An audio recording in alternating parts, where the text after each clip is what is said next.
1. It's a perfect Saturday fall afternoon in Louisville, Kentucky. And what a matchup we've got for you. The ACC versus the Big East. As the 2-2 North Carolina Tar Heels pay a visit to Louisville, Kentucky to take the 3-1, 22-ranked team in the country, Louisville Cardinals. Hello everyone, my name is Ari Wolf alongside my friend and partner Doug James. And so glad you can be with us. First ever broadcast produced by WHAS 11. So happy to be here, so excited about Louisville football. And Doug, this should be a great matchup today. Well, for the first broadcast for WHAS, it's a great one. North Carolina's won 2 in a row, and Louisville's back on the winning track. All right, let's get right into the nuts and bolts of today's game with my expert Doug. Player matchup to watch today. Well, you're going to have to look at Mario Urrutia. He has 3 100-yard games for the Cardinals in a row. He's going to be going up against Jacoby Watkins, the cornerback. He will be tested today. And now let's get to Doug's keys to the game, first of all, for the Cardinals. Well, the Cardinals want to start fast. They have an 8-play script. They want to come out and execute the score on the first drive. Play pass defense with 11. That means rush the passer, get good drops with the linebackers, and make a play on the ball in the secondary. And avoid penalties, Ari. They have 82 yards a game in penalties. That is very uncharacteristic for Louisville. All right, Doug, what does North Carolina need to do today to get the victory? They're going to need to cram it down Louisville's throat. They're going to have to come out and run the ball, try and control the clock. They want to protect their quarterback. Matt Baker's very athletic. They want to disrupt him from Louisville's side of the ball so that North Carolina has to protect him and force some turnovers. At 5 against Utah last week, they get 5 today to win. All right, we're very excited about the third member of our broadcast team. He played in 3 Super Bowls with the Buffalo Bills. Let's send it down to Will Wolford. Will? Hey guys, how are we doing? I don't know about you all, but I'm extremely excited to be here.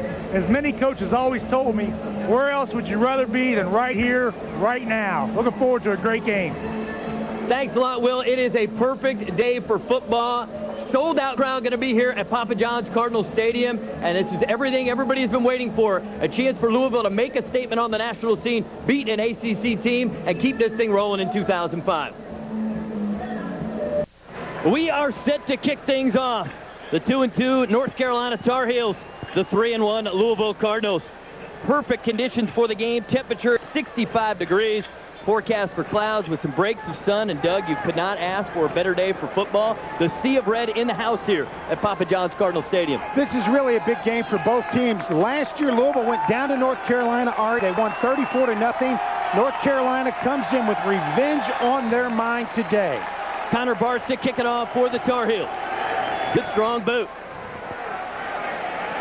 And Harry Douglas is just going to take a knee, and the Cardinals will start out 1st and 10 from their own 20-yard line. And we take a look at the Cardinal signal caller, number 12, sophomore quarterback Brian Brom. Brian Brom just having a phenomenal season in his first year as the full-time starter.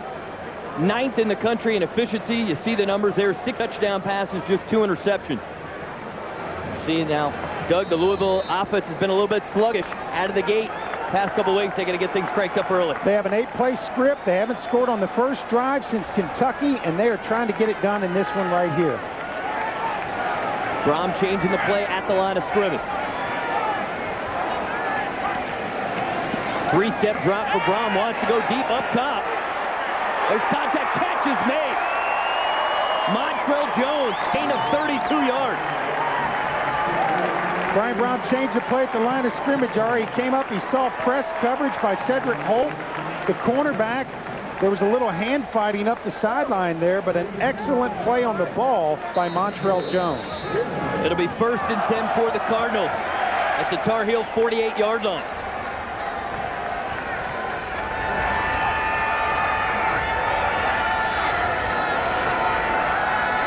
North Carolina jumps offside.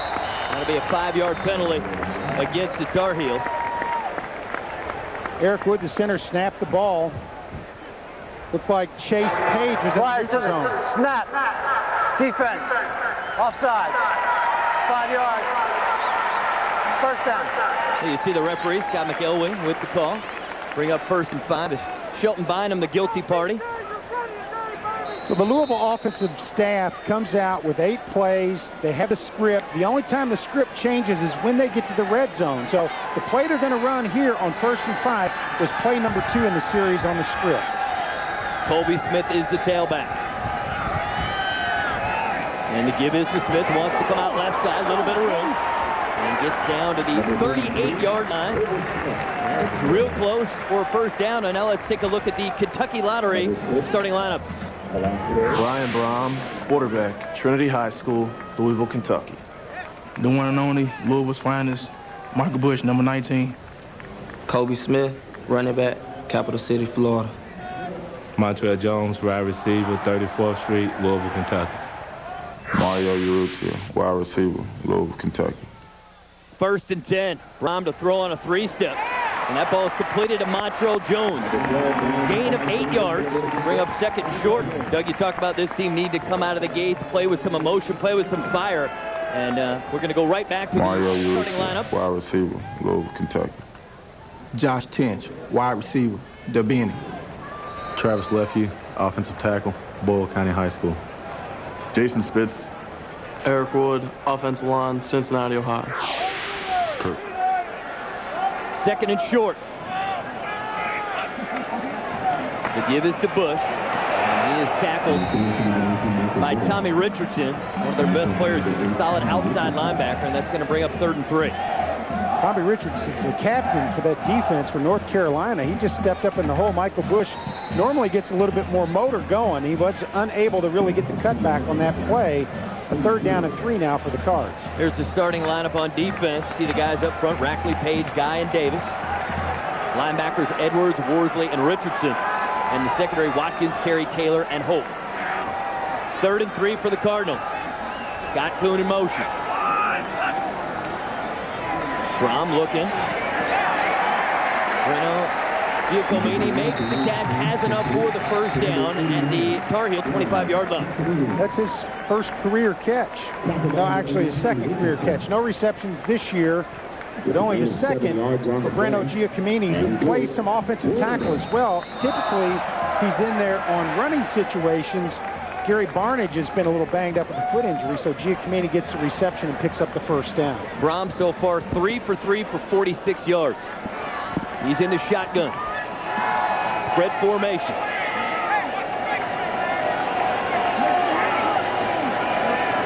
Brom with time, wants to go up top, looking for Urrutia, has underthrown. Good defense there by the linebacker, Larry Edwards. It's actually Joshua Tinch, not Urrutia, who was the intended receiver, just not enough on the throw that time for Brian Brom. Brom came up with an empty backfield. He had 3 receivers to the left, 2 to the right. North Carolina was in man-free defense, pressing on the outside, and he really had an open receiver there. Tinch had a couple of steps on the DB, but as you said, Ari, the ball unthrown. Louisville now with 2nd down. Just a couple minutes into the first quarter. Taylor, the fullback, lead blocker, and Brom looks to throw. Catch is made. Tinch still on his feet inside the 10-yard line. Mark out at the 7. It'll be 1st and goal for Louisville. Cedric Holt pushed him out of bounds. A gain of 17 on the play. Tinch lined up at tight end. He's played a little tight end, and he'll come across the formation into your picture here and make the catch and turn it up and run away from a couple of defenders. A nice run by Joshua Tinch after the catch. Tinch, one of the leaders of the offense. He's a great competitor. Not scared to go over the middle. He now has catches in 21 straight games.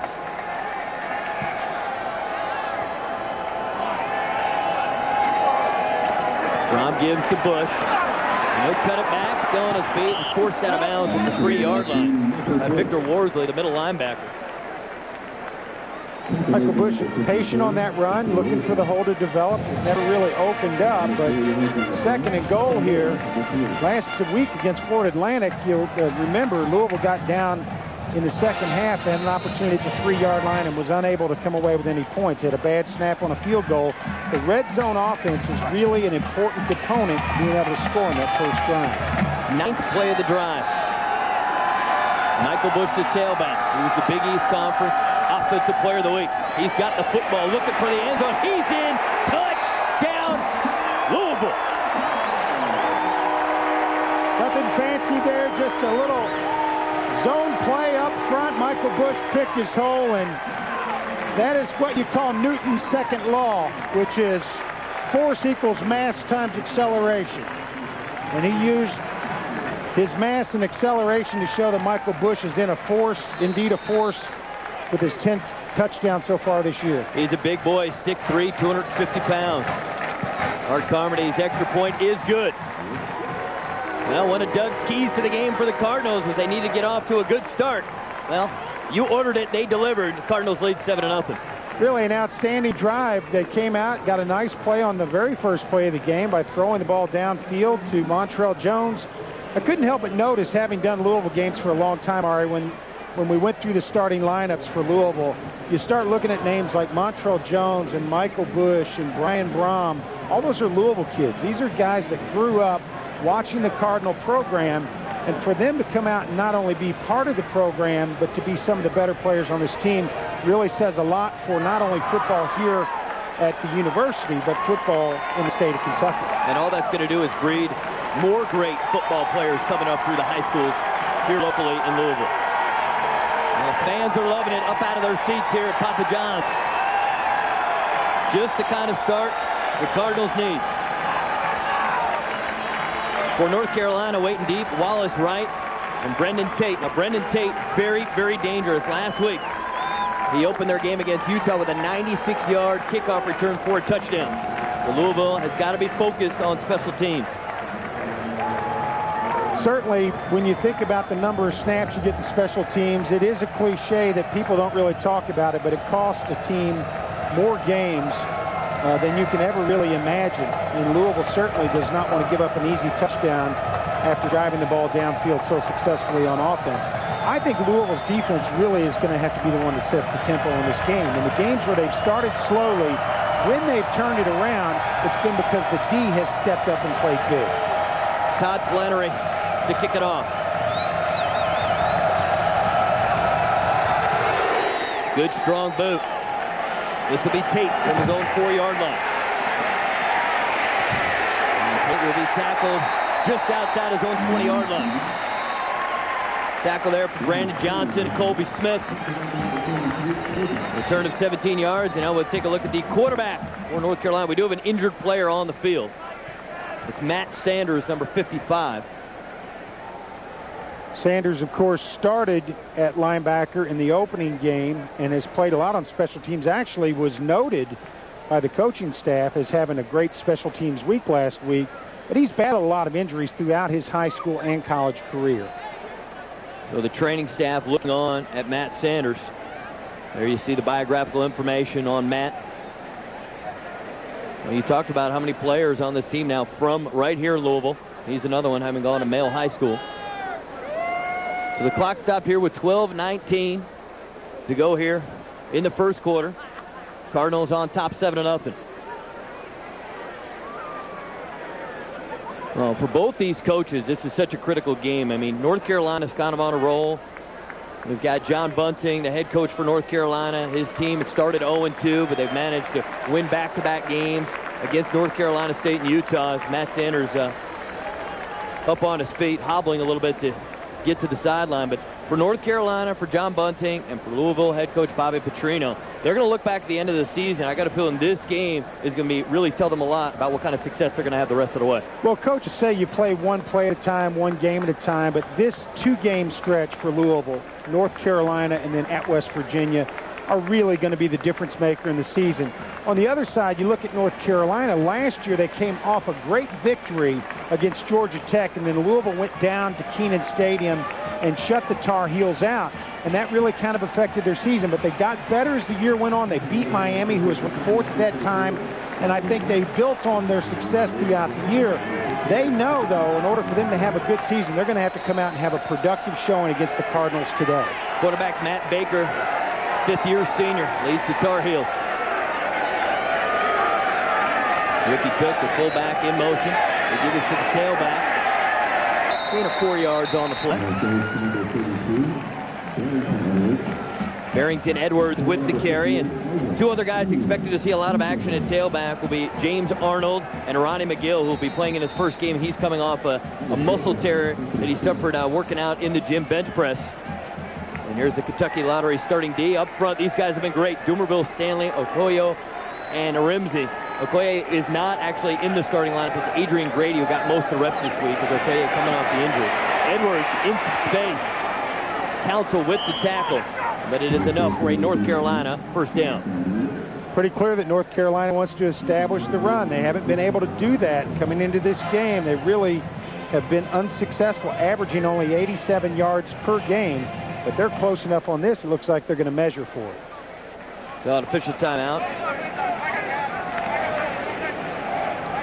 This Matt Baker's a tough kid, and he had to wait 3 full seasons as the backup behind Darian Durant to finally get a chance to play, and he's got good arm strength. I think the real thing with him is decision-making. He's thrown 7 interceptions this season. 7 interceptions against 6 touchdowns, and that's kind of the watermark that you look at is, do you have more touchdowns than interceptions? Only 49% completion, Ari, and they think that he's got the ability, and he's very athletic, and he's not afraid to run, but Matt Baker has not had a running game to really help support the passing game. And I think that's why you've seen the Tar Heels come out. They've run it on 2 plays. They picked up a first down on their first 2 plays, and I think you're going to see them continue to try and pound it up front. 1st and 10 for the Tar Heels. Justin Phillips in motion. And he'll keep it on the ground with Edwards. And he'll be stood up by Adrian Grady at the 32-yard line, a gain of 1. We'll continue to take a look at the Kentucky Lottery starting lineup. Taking the linebackers. A. Brown is not playing today. He suffered a sprained MCL. They'll reevaluate him next week. In the secondary, you've got the Sharp brothers at the safeties. And then you've got Gavin Smart, Will Gay. 2nd and 9 for Carolina. See the North Carolina big boys up front. 4 of those 5 returning starters.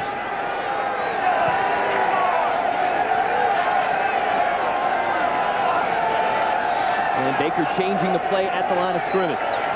Louisville's lined up in his own blitz look. All day for Baker, looking for his tight end, John Hamlet. He's got it at midfield. Nice throw and catch there from Baker to Hamlet. Preston Smith with the tackle after a gain of 18 yards. Preston Smith was right there in the hip pocket, but Hamlet's such a big guy, 6'4", 252. Smith just not in position to make a play on the ball. You can see good pass protection here, despite the 6-man rush. Good throw and catch, and Preston Smith made the tackle, but not before North Carolina got the ball to midfield and got another first down. 1st and 10. This is Ronnie McGill, his first carry of the season, and he takes it to the Louisville 46-yard line. Moby Poye with the tackle. We talked about McGill. He is really an unknown quantity. He did not play against Louisville last year. He had an ankle injury. He had a great freshman year, though. He ran for 651 yards as a freshman. They were really counting on him coming into the season last year. He missed about 5 games, and he's not yet played this year, but they think he is going to be a difference maker for them in the running game. 2nd and 5.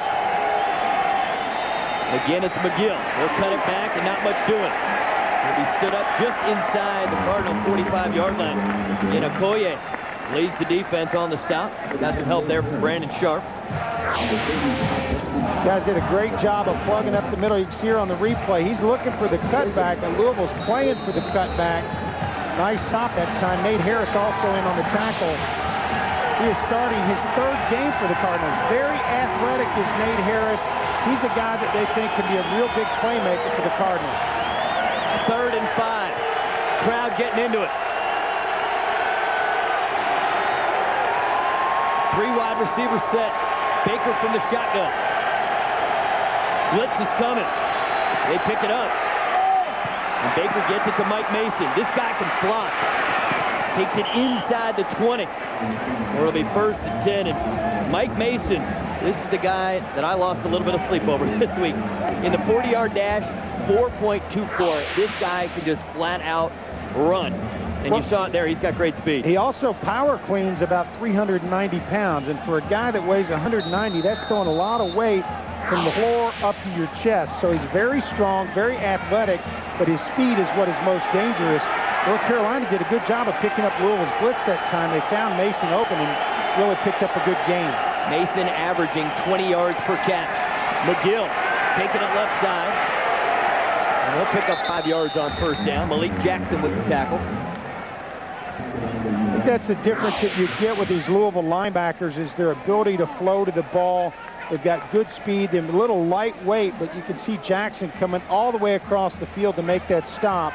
It's a good game by North Carolina, but a good play by Malik Jackson, the linebacker, who is starting for Abe Brown. You mentioned that he had a sprained MCL and probably will not see action for another week or so.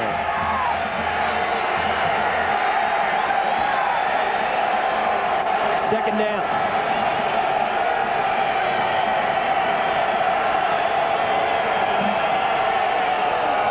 Give it to McGill, and nothing doing.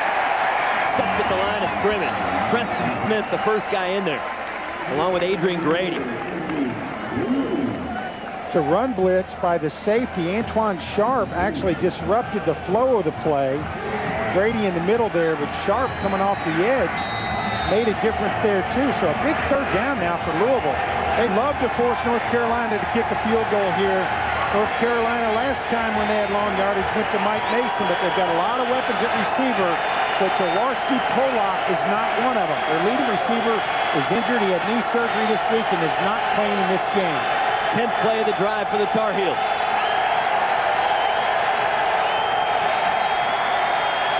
Baker's going to scramble to his left. Got pretty good speed, and he'll get the first down. That's the thing about Matt Baker. When you look at his rushing stats, because of the way the NCAA does it, and they consider sacks as negative rush yards, you can't tell by looking at the numbers, but he's run for 114 positive yards, and there you can see he can scramble out of the pocket, Doug. Well, he got flushed by Adrian Grady, but there was no help on the outside, and the coaching staff for Louisville's defense, Mike Cassidy, the defensive coordinator, said this guy's not afraid to run, and he can run. He's very athletic. He showed it. He picked up a key first down for the Tar Heels. First and goal. Tight end Hamlet in motion. The toss is to McGill. Looks to cut it back. Malik Jackson with the first hit. He's knocked down at the 3-yard line. Gill's pretty good size. You know, they're only listing him at 215, but he's very compact and doesn't seem to go down real easily. Of course, you mentioned he had a torn pectoral muscle from lifting weights, and that's really affected his ability to play. Doug, how about this? Through 11 plays, North Carolina has run the ball 9 times and thrown it just twice. And one of them was a big third down. I mean, they wanted to come out and establish the run, and they felt like they could do that. They're doing it kind of by committee in this game. McGill just trying to force his way in. Touchdown, North Carolina. Heck of a drive there. Heck of a response from the Tar Heels. Louisville took the ball right downfield on their first drive. North Carolina answers on their first drive, and they did it with good old-fashioned power football. And that guy there, John Bunting, is happy to see that his team answered. 12 plays, 79 yards, 6:18 off the clock. Connor Barth on for the extra point. He's perfect so far on the season, 11 for 11. Make it 12 for 12. Game is tied at 7. Both offenses looking pretty sharp.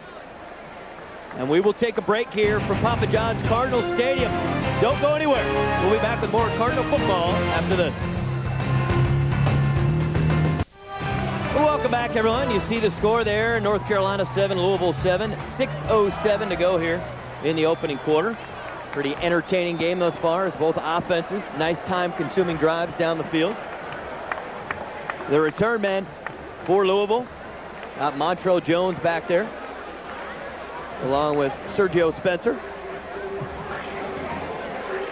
And Connor Barth, many of you may remember Barth. Last year when North Carolina stunned Miami, game was tied at 28.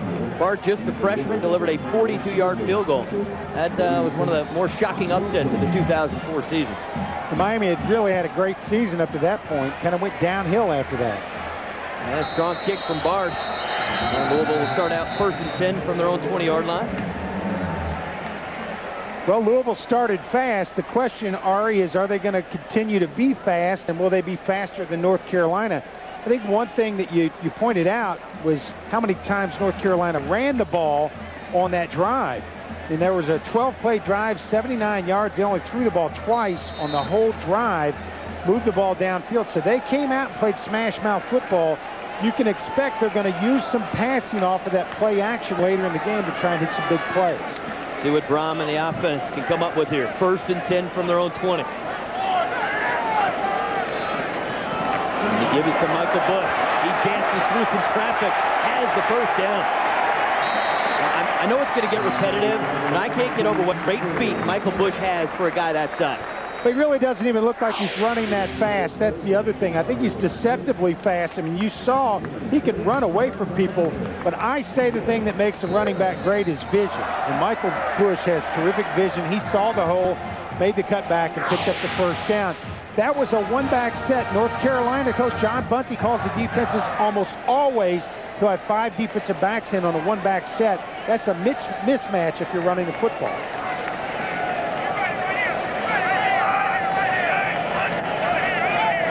Keep it on the ground with Bush. Has some room on the right side and close to another first down. Victor Worsley with the tackling. Michael Bush, over his entire career, not just this year, averaging almost 6 yards per carry. I mean, you just give this guy the football and good things happen. Michael Bush, Colby Smith, you got to give that offensive line a lot of credit, obviously, because they're the guys getting it done up front. But I think the one thing that Louisville looked at on the film, they said, okay, John Bunting's a former NFL coach. He's going to substitute based on personnel groups. He's going to have 5 DBs in there when they have 1 running back, and they're going to run the ball out of a one-back set a lot instead. They do it again. Here comes Colby Smith. Gets it down to the Carolina 40-yard line. A gain of 15. Kareem Taylor finally brings it down. And the 1-2 punch of Bush and Smith, I don't know if you could find another program anywhere in the country that's got as good a combination as Louisville had in the backfield. Well, I think the other program has another Bush, Reggie Bush, and Lindale White. Other than that, you can make a case for them. There may not be 2 better running backs in the backfield, though. I mean, these guys are outstanding runners, and I think the thing that I love about Colby Smith, when he first started playing in this program, he was in the block, and he's done both very well in his career. Yeah, Coach Petrino always talks about trying to get Colby Smith more touches. He's got the football now. This time he'll be bottled up at the Carolina 40-yard line. To have as many weapons offensively as Louisville has, you think about Montrell Jones as an example, being the 3rd leading receiver. When he was being recruited out of high school, before he went to Tennessee, you'd have told me Montrell Jones is going to be the number 3 receiver at Louisville. I would say no way. The talent level here is very high for the Cardinals, but on the other side of the football, North Carolina's got a nice talent level. They also have 20 seniors, which is the most they've had under John Bunty. Brian Brom out of the shotgun. 5-receiver set. Brom with time now. He'll get rid of it. Pass is complete to Montrell Jones. Jacoby Watkins with the tackle. It'll bring up 3rd down. A little less than 4 minutes to go here in the first quarter. See, Brian Brown there took a pretty good lick on that last play. It's good protection. You can see that he gets a little bit of pressure, but he takes it on the chin pretty hard. Lucky to get a completion there. Key 3rd down for Louisville. 3rd and 6.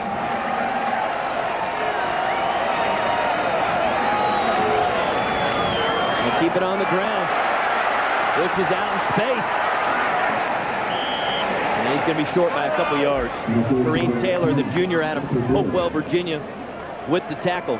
And decision time here. What do you think, Doug? I think they'll go on the for field. it. Yeah, they're going to go for it. I think they may go with a little bit of a long count to see if North Carolina jumps. They've already jumped once in the game, but it's too far for a field goal. A punt really gets you nothing unless you can pin them inside the 5.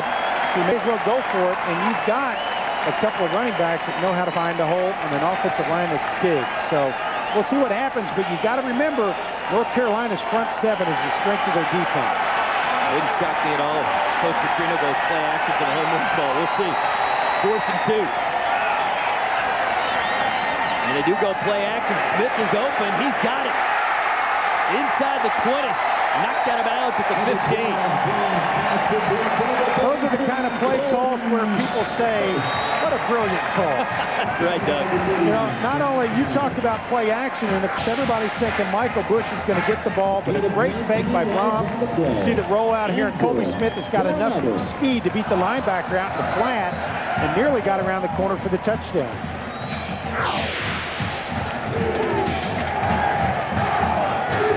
I think we got to come up with a nickname for Bush and Smith. I mean, a lot of programs use Thunder and Lightning. We're going to have to come up with our own original nicknames. Those 2 guys deserve one.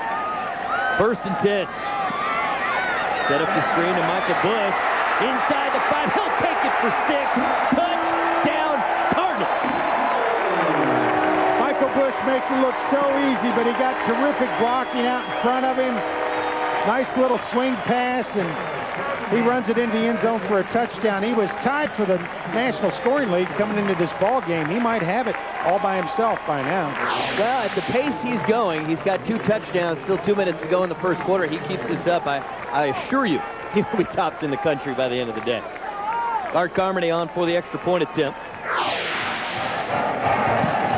And the kick is good. So the Louisville offense has looked just super here in the first quarter.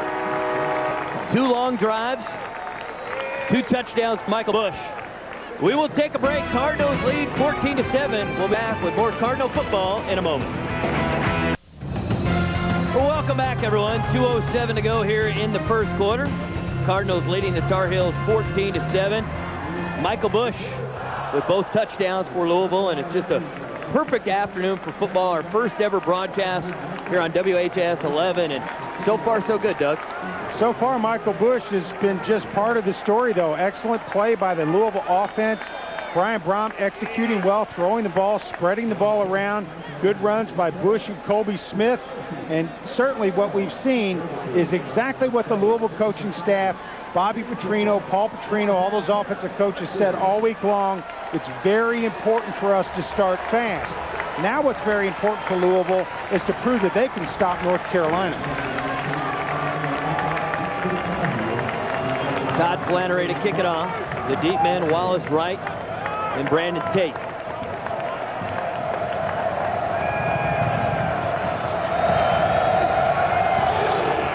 Good, strong, high end-over-end kick. Tate from his own 8-yard line. And a true freshman gets up to the 26-yard line where the Tar Heel offense will take over. Cardinal defense has really done a great job in the games where they've started slow, other than South Florida, really kind of setting the emotional tone for the football team. They did it against Oregon State. Florida Atlantic was in here. They did the same thing. It really, though, started with Elvis Dumerville. Dumerville making some sacks. I think John Bunting says, you know what, Elvis Dumerville can't sack us if we're going to run the ball. And that's exactly what they did on the first drive. Good game plan so far for John Bunting. 1st and 10 for the Tar Heels. Blitz is coming. Baker, he's in trouble. He'll go down. First sack of the day for Louisville. Nate Harris, one of the guys in on it. And Montavious Stanley. Stanley now with 4 sacks on the season. That's second best on the team. That's excellent for a defensive tackle who normally will fight a double team, get a lot of clogged up in the middle there, and really have a tough time getting to the quarterback to have pressure from Stanley in the middle. Anytime you get that, it really makes the job of the defensive ends a lot easier. 2nd down, 16 yards to go. Little pump fake, trying to set up the screen. It's picked off. Elvis Dumerville with the interception. It'll be 1st and goal for the Cardinals. That was read so well. The whole Cardinal defensive line read screen. Usually the offensive line has got to do a better job of selling that and convincing the defensive linemen that they're getting pressure on the quarterback.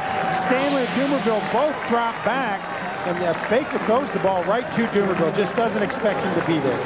Dumerville now responsible for a total of 12 sacks and 6 turnovers. He's forced 5 fumbles and now has an interception. But we mentioned him at the start of this drive about how he has kind of helped set the tempo for the defense. There's another Elvis Dumerville big play and another great opportunity for Louisville's offense. Jones in motion to the right. The give is to Bush. And he picks up just a couple of yards. It'll be 2nd goal from the 5.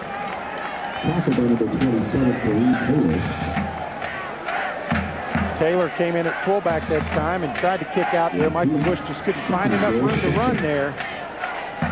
I think Louisville's going to keep it on the ground here, though, Ari. You know, they've been a little fancy sometimes down inside the red zone, but as well as that running attack has worked, I think you've got to hand the ball off to Michael Bush. You've got to give him a chance to see if he can really get it close and get it in the end zone.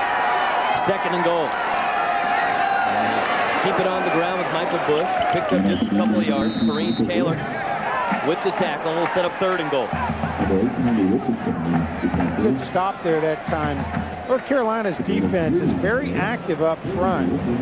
Page and Kendreas Guy both really get after it in the middle that time, and you just obviously have to try and get a little push up front in order for those holes to develop. But the strength of that team is in the defensive tackles and the linebackers. Richardson and Edwards are excellent players. Just 8 seconds to go in the quarter. And there's a stoppage on the field. Look for checking the play clock out. I'm sure if you're Louisville, you just as soon wait, talk it over, decide what you want to do on 3rd and goal from the 3. It all depends on what they do with the play clock. And that will do it. So Louisville, after 1 quarter, leads North Carolina 14-7. Great balance on offense. Brom got him started through the air, and Michael Bush with both touchdowns. They're looking for their 3rd touchdown when we come back with the start of the 2nd quarter right here on WHAS 11. We are back. Time for the start of the 2nd quarter. Louisville will have 3rd and goal from the 3. So glad you could be with us. Ari Wolf alongside Doug James in the booth, and down on the sideline, Will Wolford. We'll hear from him in a few minutes. And fans putting a lot of effort into the signage around here. I just love this Papa John's Cardinals Stadium. A lot of artistic folks around here. I'm not one of them. Me neither. Here we go, 3rd and goal. Colby Smith, the only man in the backfield. And Michael Bush wants to throw to Brom. Overshoots him. Saw them work on that in practice several times. The reverse and then the toss from Bush, but a little too much on the throw. And Art Carmody will come on out and try a short field goal. Now, Michael Bush played a little bit of everything in high school and was recruited as a quarterback. He's comfortable tossing the ball around. Yeah, he came in and they really expected him to play quarterback, but when you have a guy like Brian Brom come right in behind him, you got to figure out a way to get both players on the field. 20-yard attempt for Art Carmody. On the season, he's 3 for 5. Harry Douglas is the holder, sets it down, the kick is up, and it is good. So Louisville takes advantage of the turnover, get 3 more points, and they now lead 17-7. So far, so good. Stick around, more Cardinal football coming up. Welcome back, everyone. 14 minutes, 50 seconds to go here till halftime. Cardinals lead the Tar Heels 17-7. And let's send it down to our friend on the field, Will Wolford. Will, what do you got for us? Well, I'll tell you, the Matt Sanders injury is a little more serious than we first thought.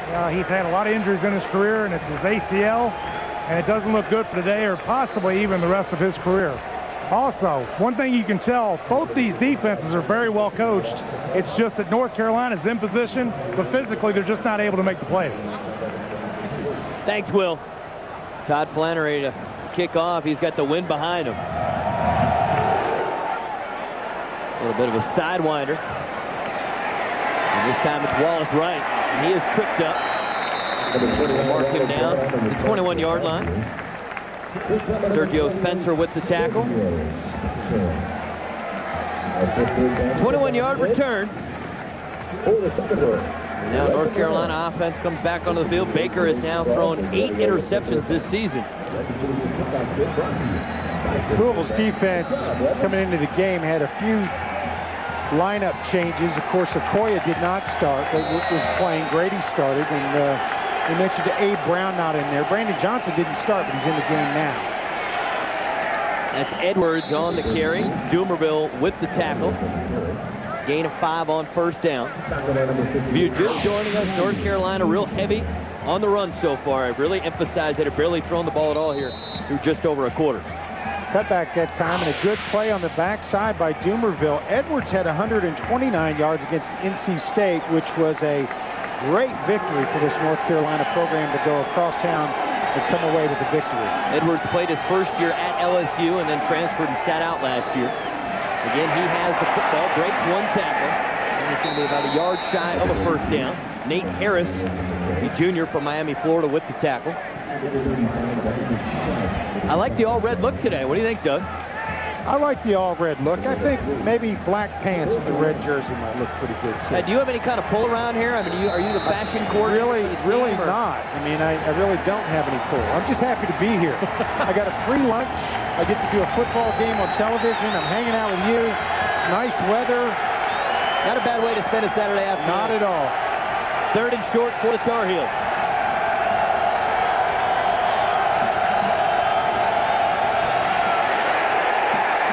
Get the first down. Stop at the 30-yard line. Brandon Johnson led the defense there, along with Elvis Doomerville. And Ronnie McGill didn't have a chance. McGill looking for the cutback again, and he just couldn't find it because Brandon Johnson did an excellent job of closing. You can see here the handoff to the right side. He's looking for the cutback.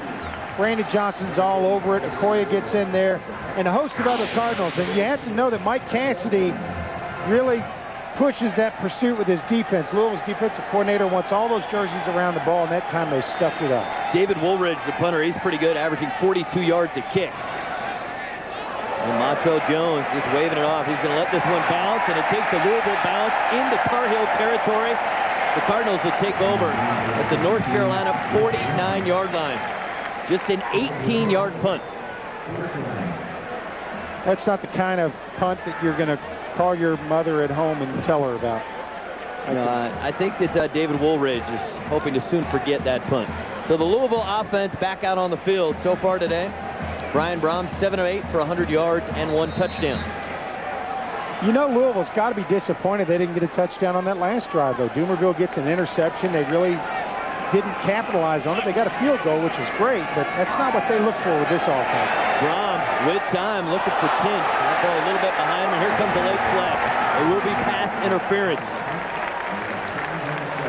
Kobe Watkins on the coverage. We mentioned him as one of the guys to look for this part of the game last week due to an illness, but he was providing the coverage, and evidently he got an arm in there. And there is the call. So the first down coming up for Louisville. Tinch was open, and Watkins actually closed in the ball pretty well. I think Brom threw the ball a little bit behind the receiver. Defense, 16, 15 yards, automatic first down. I thought it was interesting. You talked about it in the open about Louisville wanting to go after Watkins as we take a look at the replay. But, you know, the North Carolina media staff were really highly touting this Watkins. They considered him a candidate to make the All-ACC team, but here we are a few weeks into the season, and this is the team, or this is the guy the teams are targeting. Well, you know, coaches are looking for matchups that they think they can exploit. Nice play there by Tremaine Goddard, sophomore from Robersonville, North Carolina, got in there and tripped up Michael Bush. He's a little slow getting up. Now he's all right. Bush is usually a little slow getting up, but he got chopped down that time. Really kind of a dangerous looking hit. You can see he's going to plant here and then take a shot right to the knee. Excellent defensive play that time. Bush will come out of the game, replaced by Colby Smith. That'll be Brom from the shotgun on 2nd and 13. Brom with all kinds of time. Pass is complete. Very close to a first down there for Harry Douglas. Watkins with the tackle. Harry Douglas, a sophomore from Jonesboro, Georgia, fastest player on the team, and Brom had more than enough time to find him this time, Doug. Yeah, Harry's biggest problem was the turf got him a couple of times. You see him stumble and finally go down, but got real close to first down yardage. Michael Bush back in the game, so no serious injury there. 3rd and short, and Louisville smartly got up to the line of scrimmage, and Carolina wasn't ready. Excuse me, Michael wasn't back in the game. That was Colby Smith. Carolina forced to take a timeout. We'll take a timeout with them. Louisville offense looking good. The defense has made plays.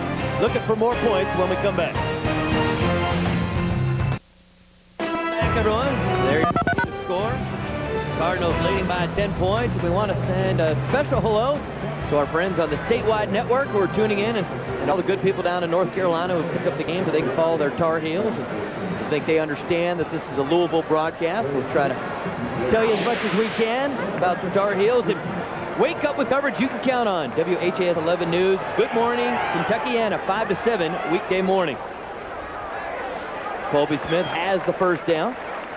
It's the kind of play where you almost expect Smith to squirt out the other end because Carolina had the box packed so tightly. But a good push in the middle that time by Eric Wood, Spitz, and Quarterman, the inside three guys. Starbo and Travis Lefew have done a nice job so far in this ball game. Travis starting his 43rd game in a row here for the Cardinals. I couldn't get over it. The Lefew and Spitz have started every game for Coach Petrino on the left side of the line. If you're a head coach, what a dream to have that kind of consistency in your offensive line. It's their 30th start together. Bush in motion, 3 receivers to the left. Brom wants to go right side, looking for Mario. Can't bring it in. Watkins had a handoff. Late flag comes in from the backfield. Oh, there's the matchup you talked about in the open. It's almost not fair for Watkins. I mean, he's a pretty good-sized corner at 6 feet tall, but when you're going up against a receiver that's 6'6", that's a tough matchup. Yeah, nobody's really going to match up that well to a receiver that's 6'6" and can run. Urrutia, as we mentioned in the pregame, has had 3 100-yard games in a row. He's really done an excellent job. And 15 yards. First down. And he's only going to get better. I mean, there are a lot of things he still doesn't really understand in terms of the mechanics of just good route running and stuff, things that you get when you get more experience. And also, the coach have talked about wanting him to be a little bit more consistent, making sure to make the easy catches as well. As you see the penalty so far, Louisville yet to be flagged so far, but the sky's the limit for Mario. I mean, this guy, I think, is going to be a bona fide superstar in the Big East, and really in the entire landscape of college football with his size and speed. He's a special player. First and goal. The toss to Bush. And he'll cut it back, looking for his 3rd touchdown. It'll be a good shot. Got a walloping block by Dariante Taylor, the fullback, and he cut inside of that. Almost got in the end zone. See a look here. Pull the front side guard. Look at Taylor. Chop there. Bush made a nice cut, and you talked about it, Ari. He's light on his feet for a big fella. Got great feet. I just can't get over seeing a guy that size. He's just good enough to just be able to plant and then change directions at that size. Really impressive. 2nd and goal. See if he gets his 3rd touchdown of the day.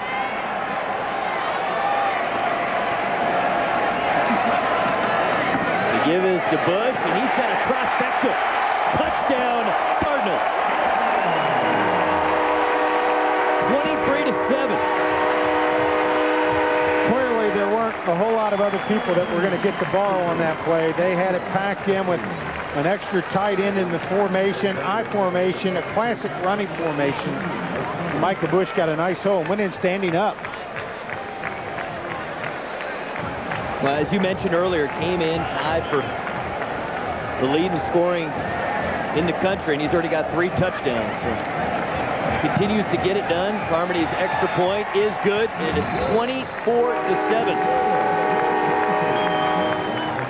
Carmody working on a new streak. He had 97 straight until last week, and so far he's 3 for 3. That was probably the most productive thing that Florida Atlantic did after the first 10 minutes of the game was break Carmody's streak. There was some controversy that people felt like, as you see the replay there, Bush going in standing up. I had a couple of people say to me, well, you know, they thought that Coach Petrino's comment about how Florida Atlantic really was a game they'd rather not have played.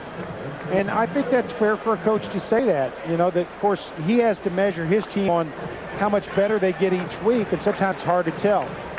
There's the scoring drive, 2:43 off the clock, 5 plays, 49 yards, and Michael Bush's 2nd rushing touchdown.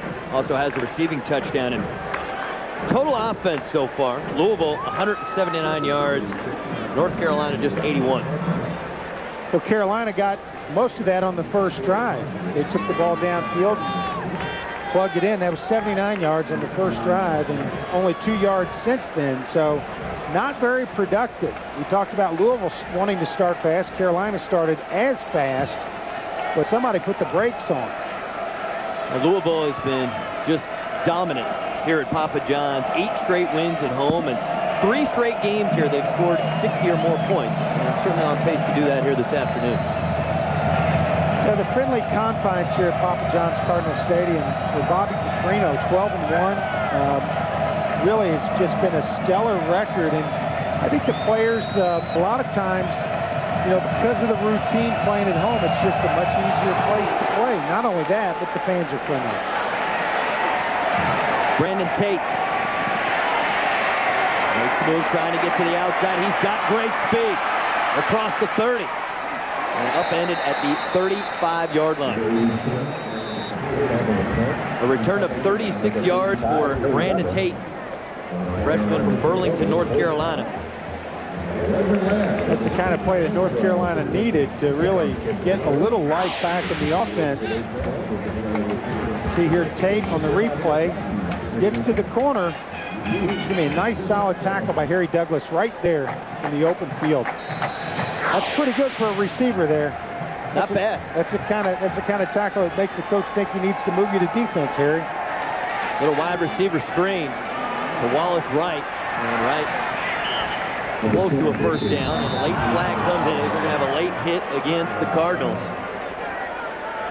Council made the stop. I think the hit was in bounds. I think it was the twist after the hit that probably will get him flagged. There will be a personal foul against the Cardinals. So the runner was out of bounds. Dead ball. Unnecessary roughness. Leading with the helmet. 15 yards. First down. Coach Petrino not happy about that. Leading with the helmet. Oh, there it is. Yeah. Oh, it's the second guy in. That's Council. Yeah. Helmet to helmet. Right there on the sideline with the official there, that's an easy call to make. Well, and it's dangerous, really, when you're delivering the ball. Yep. When you get your head down like that, you certainly can put yourself in a position where you can have a bad injury as well. It's just not good fundamental football, and it's against the rules. There's the record for Petrino. We've been doing the coaches shows together. I really enjoyed getting a chance to know him. He's so passionate about the game, and he's so intense, but he really also has a great relationship with his players. Watching the dynamic between him and the guys at practice, I think they've got a real special thing going here. The thing I like about him is his attention to detail. I just think that no detail is left undone, and that permeates throughout the staff, the players. I think when you demand excellence across the board in everything that you do, that's what sets the tempo for your program. North Carolina, by the way, came out with an empty backfield, 5 wides. It's hard to predict what they'll do, but we do know that Baker's a pretty good runner. They might be trying to come up with some kind of little dippity-do with the quarterback here on a draw. See, there's a wide open in the middle of the field right now for the Cardinal defense. Baker's going to roll out to his right, trying to buy some time. He's going to have to get rid of that one. The intended receiver, Jesse Holly. Dumerville brought the pressure.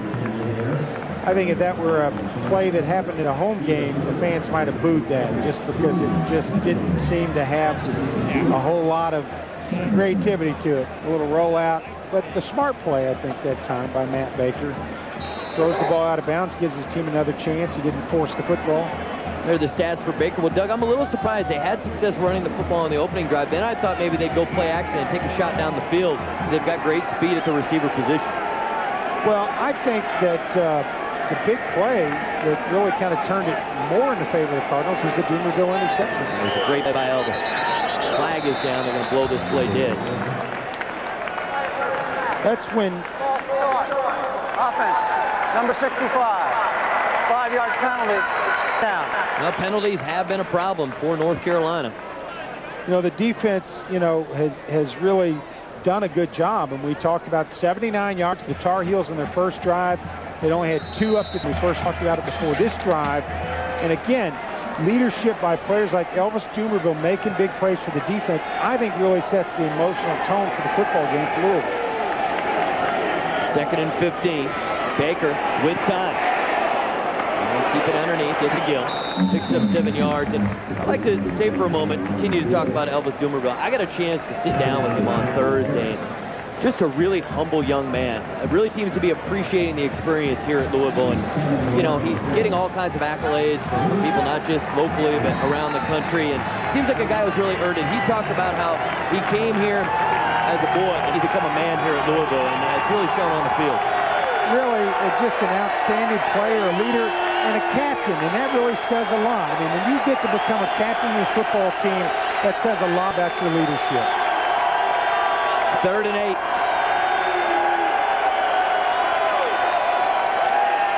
Baker's got time. Throws to McGill. That's not even close to a first down. Decision time here for John Bunting in Carolina as Brandon Jackson with good coverage as he hit McGill right as he made the catch. Still here, Doug. I think you got to go for it. I think you're down 24-7. You're certainly not in field goal range. You don't really have any momentum on your side at all. Field position's certainly not been a great benefit to you at this point. I think you go for it, but I think you've got to, they've got to get some players like Jesse Holley involved, Mike Mason, some of these great receivers. We talked about the strength of Carolina and all the receivers. Where are the receivers? They haven't shown up yet. 4 receivers average more than 17 yards a catch, and they haven't taken any shots down the field. And here Baker wants and gets a timeout. We'll take a break with them. 7:59 to go till halftime. Louisville leading North Carolina 24-7. We'll be back after these messages. There's your score. Cardinals on top 24-7. 4th down play for North Carolina here. They need something to happen. That was former University of Kentucky basketball coach Joe B. Hall, whose son-in-law, Mike Summers, coaches the offensive line for the Cardinals. He's here rooting on the Cards today. Probably hates Carolina anyways. Baker gets it to the tight end. Hamlet has the first down, gain of 7. Brandon Johnson with the tackle. Senior from Birmingham, Alabama. Baker had good time to throw the ball. The tight end's got such a big body. Hamlet, 250 pounds.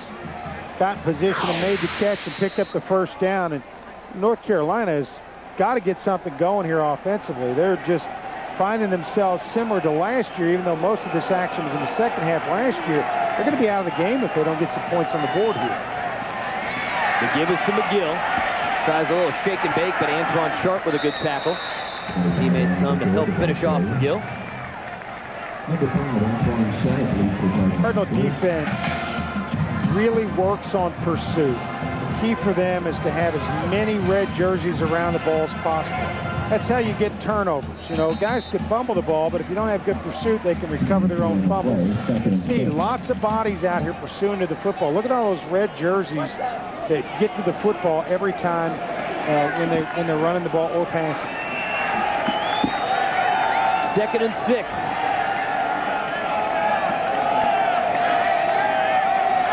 Louisville showing blitz. And we got a whistle. Snap. Ball start. Offense. Number 77. 5 yards. 2nd down. Charleston Gray, the sophomore, a little bit anxious as Louisville started to show that blitz. And I know you know what that's like when you're down there and you feel that blitz coming. Well, he was a freshman All-American, quite experienced player for such a young player, only a sophomore, but ants in his pants that time. I mean, you've got to know, even though you know the snap count, you've got to have the advantage to get up and make the block. 5 penalties now for the Tar Heels for 45 yards. Baker from the shotgun. Good protection, looking for Holland. That's overthrown, and let's send it down to Will. Will, what do you got for us? I tell you, North Carolina at the very beginning of this game was bouncing around. They had a lot of pep. It looked like they were going to challenge you. Now, they're starting to track a little bit. You can see their whole body they're starting to shrug their shoulders a little bit and hang their head. It's critical that they do something here just to liven up their spirits, because if they don't play now, they won't have a second half to try to come back on. It'll be lost. Thanks, Will. We're having a little bit of audio problems with Will's mic, and we'll work on that. 3rd and 10 for North Carolina. A little less than 6.5 minutes to go till halftime.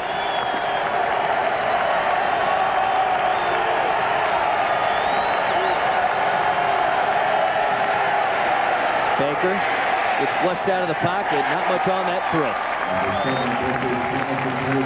Malik Jackson in coverage, and now North Carolina. Try the old field goal here. Well, Connor Barth got a strong leg, career long of 50 yards. And this is going to be a 44-yard attempt.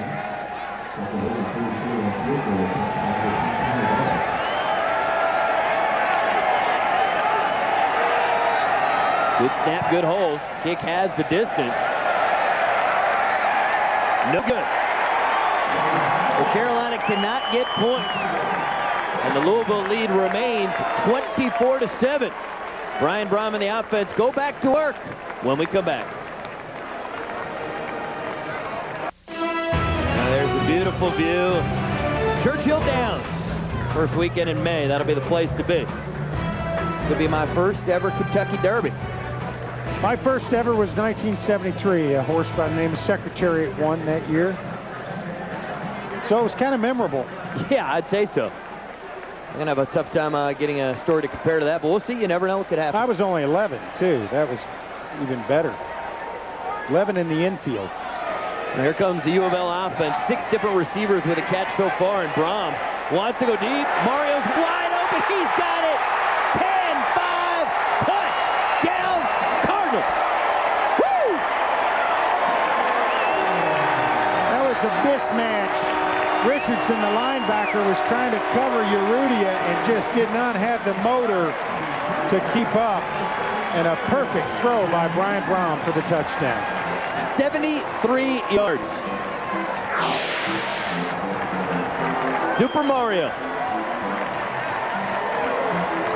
It shouldn't even be fair to be that tall and that fast. Well, and you can see the linebacker just wasn't even in the picture. Richardson's a great linebacker, but he's more of a run stopper and a tight end cover guy, not a receiver cover guy. Carmody with the extra point, and it's 31-7. Now, we talked about Mario Urrutia, 3 straight 100-yard receiving games. If he gets a 4th one, it would tie Deion Branch, who did it back in 2001. Well, when you get 73 yards on one catch, you're pretty much on pace to get there. He had a 76-yarder. Let's look at the replay here. Again, good protection. Brown that time sets up, he pumps, and Urrutia just had way too much motor. You could see the only guy in the picture there, Tommy Richardson, the linebacker, a 228-pounder for North Carolina, could not keep up. Mario celebrates with the cheerleaders and gets some props on the sidelines. Well, amongst the many gaudy statistics, as you see the scoring drive, even I can keep track of that one. When you look at their yards per play, 4th in the country, 7.6 yards per play. So far today, Doug, 9.7 yards per play. I mean, that is just an explosive offense. That's almost a first down every single play. It's just almost unheard of. This is what everybody expected to see out of this team in every single game. And I don't think it's realistic that you're going to just put 60 points on the board every time you go out and play, but they're certainly on track for that, or maybe even more. And I think Will had an observation that was pretty astute, Ari, that North Carolina, those guys really seem to be hanging their heads a little bit now. You know, Louisville went down there and whipped them pretty good last year, but it was only 10-0 at half. You look at the final score and say, hey, 34-0. They really put it to them, but it was kind of a steady, consistent game for the Cardinals. This game now is really getting out of hand, and Louisville could see, they could see 60 points on the board, which they've had 3 straight 60-point games or better in this stadium. Flannery with the boot, and Brandon Tate will have to take a knee. Well, Carolina trailing by 24 points. Stay safe. The WHAS 11 First Alert Storm Team. No one has a more powerful Doppler radar. WHAS 11 weather coverage you can count on. It's the perfect day of football. Some people might say, where's the sun? But I got a feeling the players on the field like it. A little bit of cloud cover.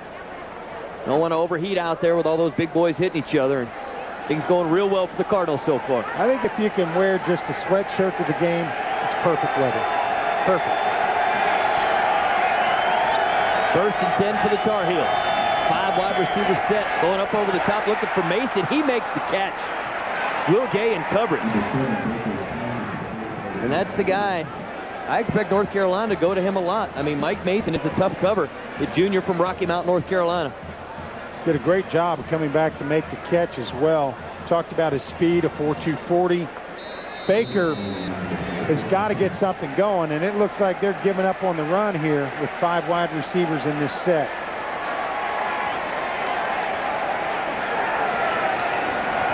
Now, the freshman there, Garrett Reynolds, 73. Left too soon. Prior to the snap. Offense number 73. Ball start. 5 yards. First down. Well, when you're a freshman and you think that somebody's going to line up and run around you and sack your quarterback, you want to get out of the blocks pretty quickly. And there's nothing harder than pass blocking when a team just absolutely knows you have to pass. These guys are fresh. They're going to pin their ears back and really get after it.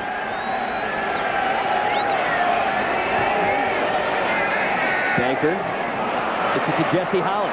Makes a guy miss and gets into Louisville territory. As we told you from the beginning, their receivers, when they get the ball in their hands, they can do some special stuff. Jesse Holly was a walk-on the basketball team, won a national championship ring. He's focusing on football, and on this play does a pretty nice job. Gets chopped down by William Gay, but gets close to the first down. And I think one thing we thought we were going to see from Matt Baker was a lot of throwing and a lot of quick releases, and that's what really happened on that play. Was a good execution of the offense. Didn't give the defense a lot of time to put pressure on it. Wide receiver screen. Jesse Holly with the football. And he picks up the first down, forced out of bounds by John Russell. Jesse Holly, you mentioned he won a ring on the UNC basketball team. Another one of the receivers, Brooks Foster, won a ring as well. And you know, with all the talent that North Carolina team had, they didn't see the floor all that often, but still a part of it, and still got the championship ring out of it. They had a nice ceremony at the first home game down in Chapel Hill. Cardinals 13 first downs, North Carolina only 9. Last year's game, Louisville had 11 first downs in the first quarter. Baker's in trouble, and he'll go down. That would be 13 sacks, I believe, for Mr. Doomerville. Elvis, with his first sack of the day, already has an interception. You know, not only is he blessed with great pass rushing skills and big playmaking abilities, but could you come up with a better name for a defensive end than Elvis Doomerville? He's the king of this defense. He gets good leverage. You'll see him come out of the right side of the picture there, leverage around. He actually caused a fumble. I didn't notice that on the first time either. Yep. That is his 6th caused fumble of the year. He's already got a Louisville record with 5 coming into this game. And here he comes again. They're going to mark him down. No, now the ref's going to sit it down. The play is still on. Line judge came in. The line judge came in. I tell you, the head referee was going to let that play go. Contact on the field. Third down. Wow. I mean, he threw the beanbag and everything, Doug. He was playing it like it was a fumble. I'll be interested to see how this goes. Now, the Big East has instant replay. And I think he was down. Yep. No, it's the right call, but they should have had to review it because the referee let him play. And Elvis flipped that ball out of there after he got it now at 2 sacks in a row. And well, you got to feel bad for Garrett Reynolds. You got a freshman tackle. He's lined up against a guy who just knows he's going to get the edge on you. As you see Elvis getting a few pats on the back on the sideline there. And Louisville's defense again setting the tempo. Elvis now all alone in 5th place all time in sacks for Louisville. They set up the screen to Edwards. Good move there in the open field. Breaks a couple tackles. And knocked out of bounds at the Louisville 41-yard line. It was 3rd and 29. He's still short of the first down. Brandon Sharp forces him out of bounds. But now maybe a decision for John Bunting to try to go for it. I think he has to go for it. He missed the field goal in the last drive. You know, they're moving the ball a little bit with the passing game. You know, they had a couple of sacks that have moved them backwards. But I just don't think John Bunting has a whole lot of opportunity to sit around and think about it. He's going to have to get his offense out there and see if they can get some first downs. 3 seconds back on the clock. 2:46. Elvis Doomerville back in the game. Now, Skip Seagraves, an offensive tackle for Carolina, is a 6th-year senior, but Seagraves not in the game. So Carolina got an extra tight end in the game to help block, but guess what? Elvis is away from the tight end. Down on the right side of your screen. Baker throws, the catch is made, but short of the first down. It's pretty close, but it's definitely short. So Louisville will take over, and they've still got 2 minutes and 40 seconds to work with. And the defense comes up with a play. Brandon Johnson with a sure tackle. Brandon Johnson, of course, lost his starting position after the South Florida game. You can see him there as he takes a seat on the bench. One of the team captains, and he's fighting for more playing time. If he makes more plays like that, I think he'll probably get a starting job back. Michael Bush spins out of a tackle. There is a flag down, usually in the area of offensive holding.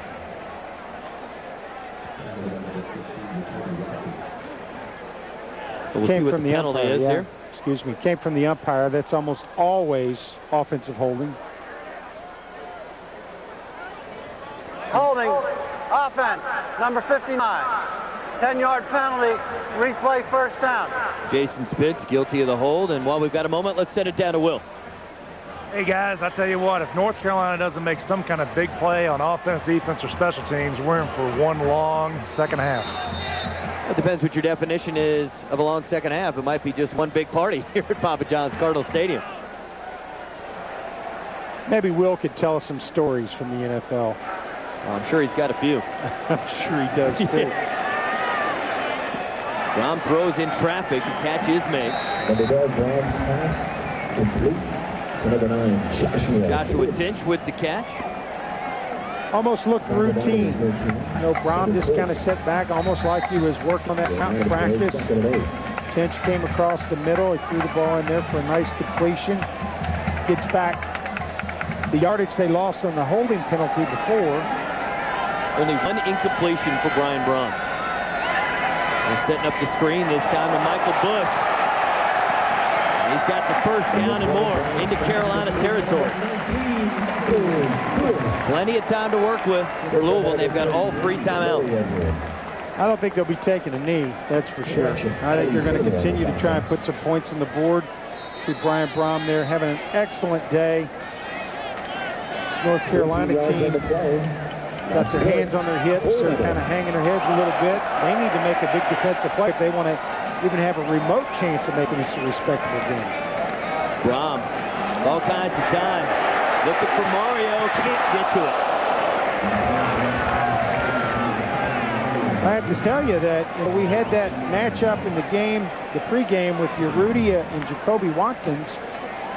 First time it was pass interference against Watkins, but he's running relatively well with Urrutia down the sideline.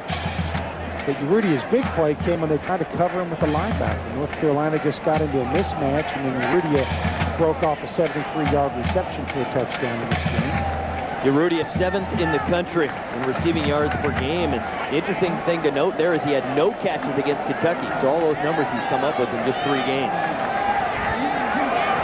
Bush with the football, and Carolina saw that one coming. It's going to bring up 3rd and 10. Jacoby Watkins with the tackle, along with Larry Edwards. Clock working its way down. Louisville's going to use the play for the first down here, and maybe take advantage with the timeout. They can pick it up. 3rd and 10. 4 receivers set.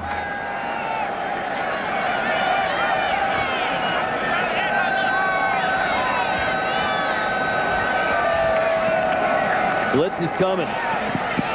Brom throws for Tinch, makes the catch. The 39-yard line, gain of 8. So it's now 4th and 2 with 30 seconds to go. And Coach Petrino will get a timeout. That's sort of an interesting place on the field. I mean, you can go ahead and be aggressive here because you're not going to leave Carolina with much time to work with. No, I mean, you know, you can play for the first down. You still got some timeouts to work with. Or you can take a shot or 2 downfield and see if you can come up with a big play or interference. 2 timeouts, 26 seconds. You get the first down. You could certainly get 3 or 4 more plays out of it. Now, Coach Petrino in that huddle along with Jeff Brom, who's the quarterback's coach, and he's got to be proud of his younger brother so far, who's 12-14 for 194 yards and 2 touchdowns. That was a great catch by Tinch. I mean, he was on the ground. We get word that they're reviewing the play. That's a catch to me. Let's take another look. See, his body is down, but his elbow's down and the ball is up. I mean, that's a catch. That's a catch. That's a great look at it.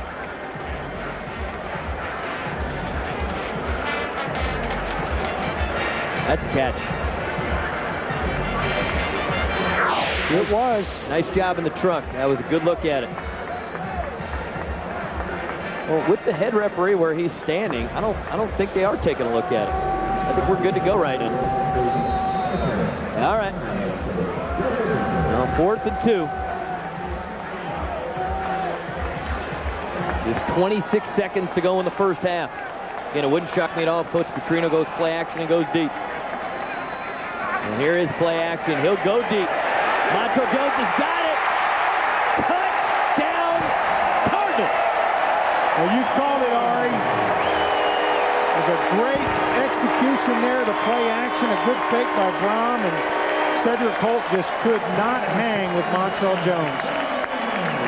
And when this offense gets cooking, and it's sizzling right now, I just feel like Coach Petrino, I mean, he just feels that he gets in his own calling the plays, and that one was there for the taking. Really made it look easy. Yeah. Montrell Jones just got good separation on the inside out and got it into the end zone. They may review whether or not he got in. Because when we looked at that replay, I wasn't sure if Jones' knee touched before the ball got in. Looked to me like he extended the ball over the goal line before his knee got down. It was close. Here's another look. See here. He's at the 2. Extending. He's in. He's in. Yeah, that's a touchdown. That one's going to stick. So now Brian Brom, who I thought was having a pretty quiet first half there until Mario had the 73-yard touchdown, is now 13 of 15, 255 yards and 3 touchdowns. You know, he came in ninth in the country in efficiency. And I think he may climb in that category. All in a day's work there. Yeah. There's a look at the replay booth. And, you know, the Big Ten last year started with the replay, and they did a great job of it. And I think it really made the rest of the country feel like, let's go with it. And I actually feel like the college replay system works much better than the NFL replay system.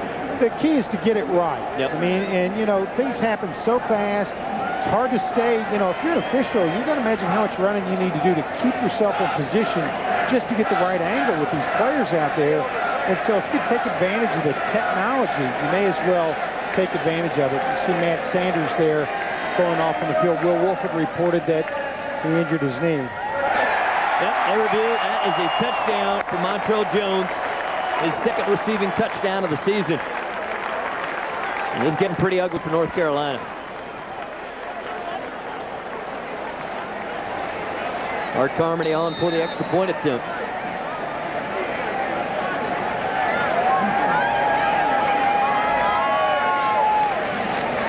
Kick is on the way, and it is good. 38-7. This Louisville offense sure is explosive. Evidently, it was a good call. There's your replay official there in the stands. Said it was a good call. It's good to have officials in the stands, and let's get a word from our man on the sidelines, Will Wolford. I tell you what, that referee must have been the only guy in this entire stadium that did not know that was a touchdown. I don't know about reviewing that kind. He was down there. He's got the access, and if anybody argues with Will, they're in trouble. He's a big boy. He certainly is, and I don't think I'd argue with him. And you're pretty good size, too. I just want to know that whenever we go on the road together, I know I've got you two guys with me. I ought to be fine. Well, as long as you don't pick too many fights. You know, I'm a lover, not a fighter. 1 or 2 a night is about all I can handle. Trying to get a look in there at Montrell Jones, the senior from Louisville, and you know, as you talked about, started his career at Tennessee, and a talented guy, and you know the combination of receivers and running backs and quarterback and Coach Petrino's offense. You know, I got to tell you, as a new guy in town, fans here are spoiled. I mean, you just do not see teams put together this kind of sophisticated offense very often, certainly not year after year. Absolutely not. And again, I know I've mentioned this before, but I think the thing that really amazes me, Montrell Jones, Mario Urrutia, Brian Brom, Michael Bush, they're all Louisville kids. I mean, these guys are homegrown. And, you know, there were a lot of years where, you know, this program before they moved into this stadium and before Coach Snellenberger really put the program on the map, where Louisville had a lot of good players, but there are a lot of players that frankly, I think were more concerned about being the next Darrell Griffith as a basketball player than they were about being the next great receiver or great running back at the University of Louisville. And they started spring practice here with high schools a few years back. I think that changed things. But I think what Louisville's done with this stadium and this team is really why they've got some excellent Louisville players on this football team. Squib kick. Wallace right. Brandon Johnson missed. Still on his feet. Trying to cut it back and finally tackled at the Tar Heel 41-yard line. Just 8 seconds to go in the half, and I'd imagine the Tar Heels will probably just take a knee here. See the return here. Made Brandon Johnson miss, but Brandon Johnson's going to be back in the picture. You see here at the end of the play, he didn't make the tackle, but he never gave up on him. I think that's one thing that he needs to continue to do is put out a great effort. They've used him a lot on special teams. He's played a lot at linebacker today, but as we mentioned, had lost his starting position a couple of games ago. He is working hard to earn that back. With just 8 seconds to go in the half. And give it to Edwards, and he'll cut it back. Out of bounds at midfield. Still 1 second on the clock. I'm not so sure I understand that play call. Well, I think you feel pretty secure that you're not going to turn the ball over. Maybe you make something big happen, but I just think John Bunting's not risking an interception or maybe another quick touchdown by Louisville. I mean, they cannot afford it. 38-7. I mean, I just wouldn't have predicted this kind of score. I mean, after a couple of big victories in a row for North Carolina, particularly avenging that loss to Utah so effectively, you thought they'd have come in here and played a lot better in the first half. Baker wants to throw the Hail Mary. Got knocked around and incomplete. And let's send it down to Will Wilford, who's with Coach Petrino. Will? I'm here with Coach Petrino. Coach, what are your thoughts about the first half? Well, we've been executing well on offense. The defense is starting to get after the quarterback a little bit. Like to be able to come out and run the ball and use some up on the clock, but we do have to stay aggressive. All right, Coach, congratulations on the first half. I tell you what, the man is intense. 1 second to go in the half, and he's still ready to get after people. Yeah, that's what makes him such a special coach. We break. Halftime show coming up. Don't go anywhere. Louisville leading North Carolina 38-7 at the half. There's the score at the half. Louisville all over North Carolina 38-7. And now we're going to take a look at some highlights from the first half, and there were lots of highlights for the Cardinals as the offense just exploded, Doug. And first, we're going to start with some defense. There's Elvis Dumerville getting his second sack of the first half. Well, he had 2 in a row there, and then you can see again pressure this time, and Matt Baker just having a tough day at quarterback here for the Tar Heels. Now on the offensive side of the ball, Michael Bush barreling in. Baker here throws it to Dumerville. He doesn't get in the end zone, but he does set up a field goal for the Cards. And then it was more Michael Bush.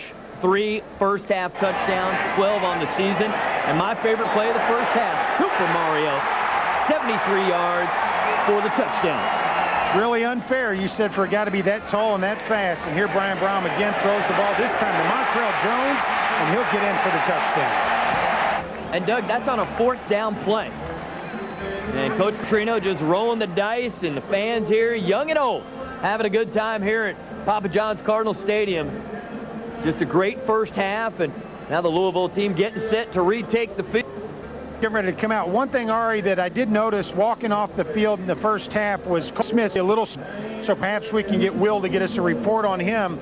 I don't think you see much of the starters after the first or second drive in the third quarter if Louisville's offense continues to play as well as they have played in this game. I think you might see some George Stripling and some other guys, Hunter Cantwell back there playing, but not right away. I think Bobby Petrino is going to take advantage of the fact that he wants to continue to improve. Now here comes the team, and you can hear the roar of the crowd, giving their appreciation. All red today is a good look, especially when the score is 38-7, Doug. I don't think I would have expected it to be 38-7. I mean, I certainly felt like North Carolina, with their 2 consecutive victories coming in here, and the athletes, and the strength being their receivers, that they set up really well to come in and upset Louisville. But Louisville was not really out of focus in any phase of the game. They played well all the way across the board, and we talked about how important it was for them to start fast. The Cardinals came out. That was one of the keys to the game. They went right down the field. And I don't know, has the punter been on the field yet? I haven't seen him. Well, he's kicked off a couple times, but Tom Connery has not punted. And let's take a look at the top performers from the first half. Brian Brom, I mean, look at those numbers. 13 for 15, 255 yards, 3 touchdowns. Michael Bush, 73 yards of total offense and the 3 scores. And the king, Elvis Dumerville, 2 sacks and an interception. He now has a total of 7 forced turnovers when you include 6 forced fumbles and an interception on the season. And that's big when you think about the field position, what that's done. I've talked about how I think Elvis Dumerville and the defense have really set the emotional tone for this football team. Offensively, they have a lot of great weapons, a lot of skill. They expect to move the ball and score, but you see the sign there for Super Mario. Everybody thinks about all those offensive weapons, but Elvis and that defense, I think, are the ones that have set the tone for this football team. Well, Doug, you know if you're going to have great success and be an elite team, you're going to have to get a boost from both sides of the ball. Going to have to play well in all phases of the game, and I guess more importantly, not hurt yourself. You certainly, you know that Louisville has come in and basically played a mistake-free football game. They've done everything they've wanted to do, and I think the coaching staff coming out at halftime has got to say, hey, guys, let's have a little more of that, and we'll get some more guys in the football game.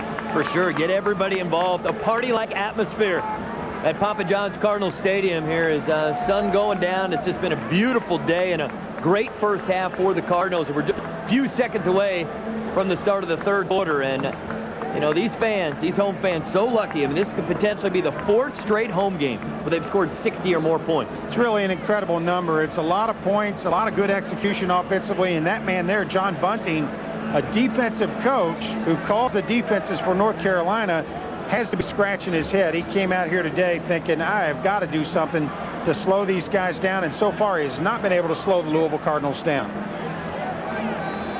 Well, everybody having a time, and hopefully more to come.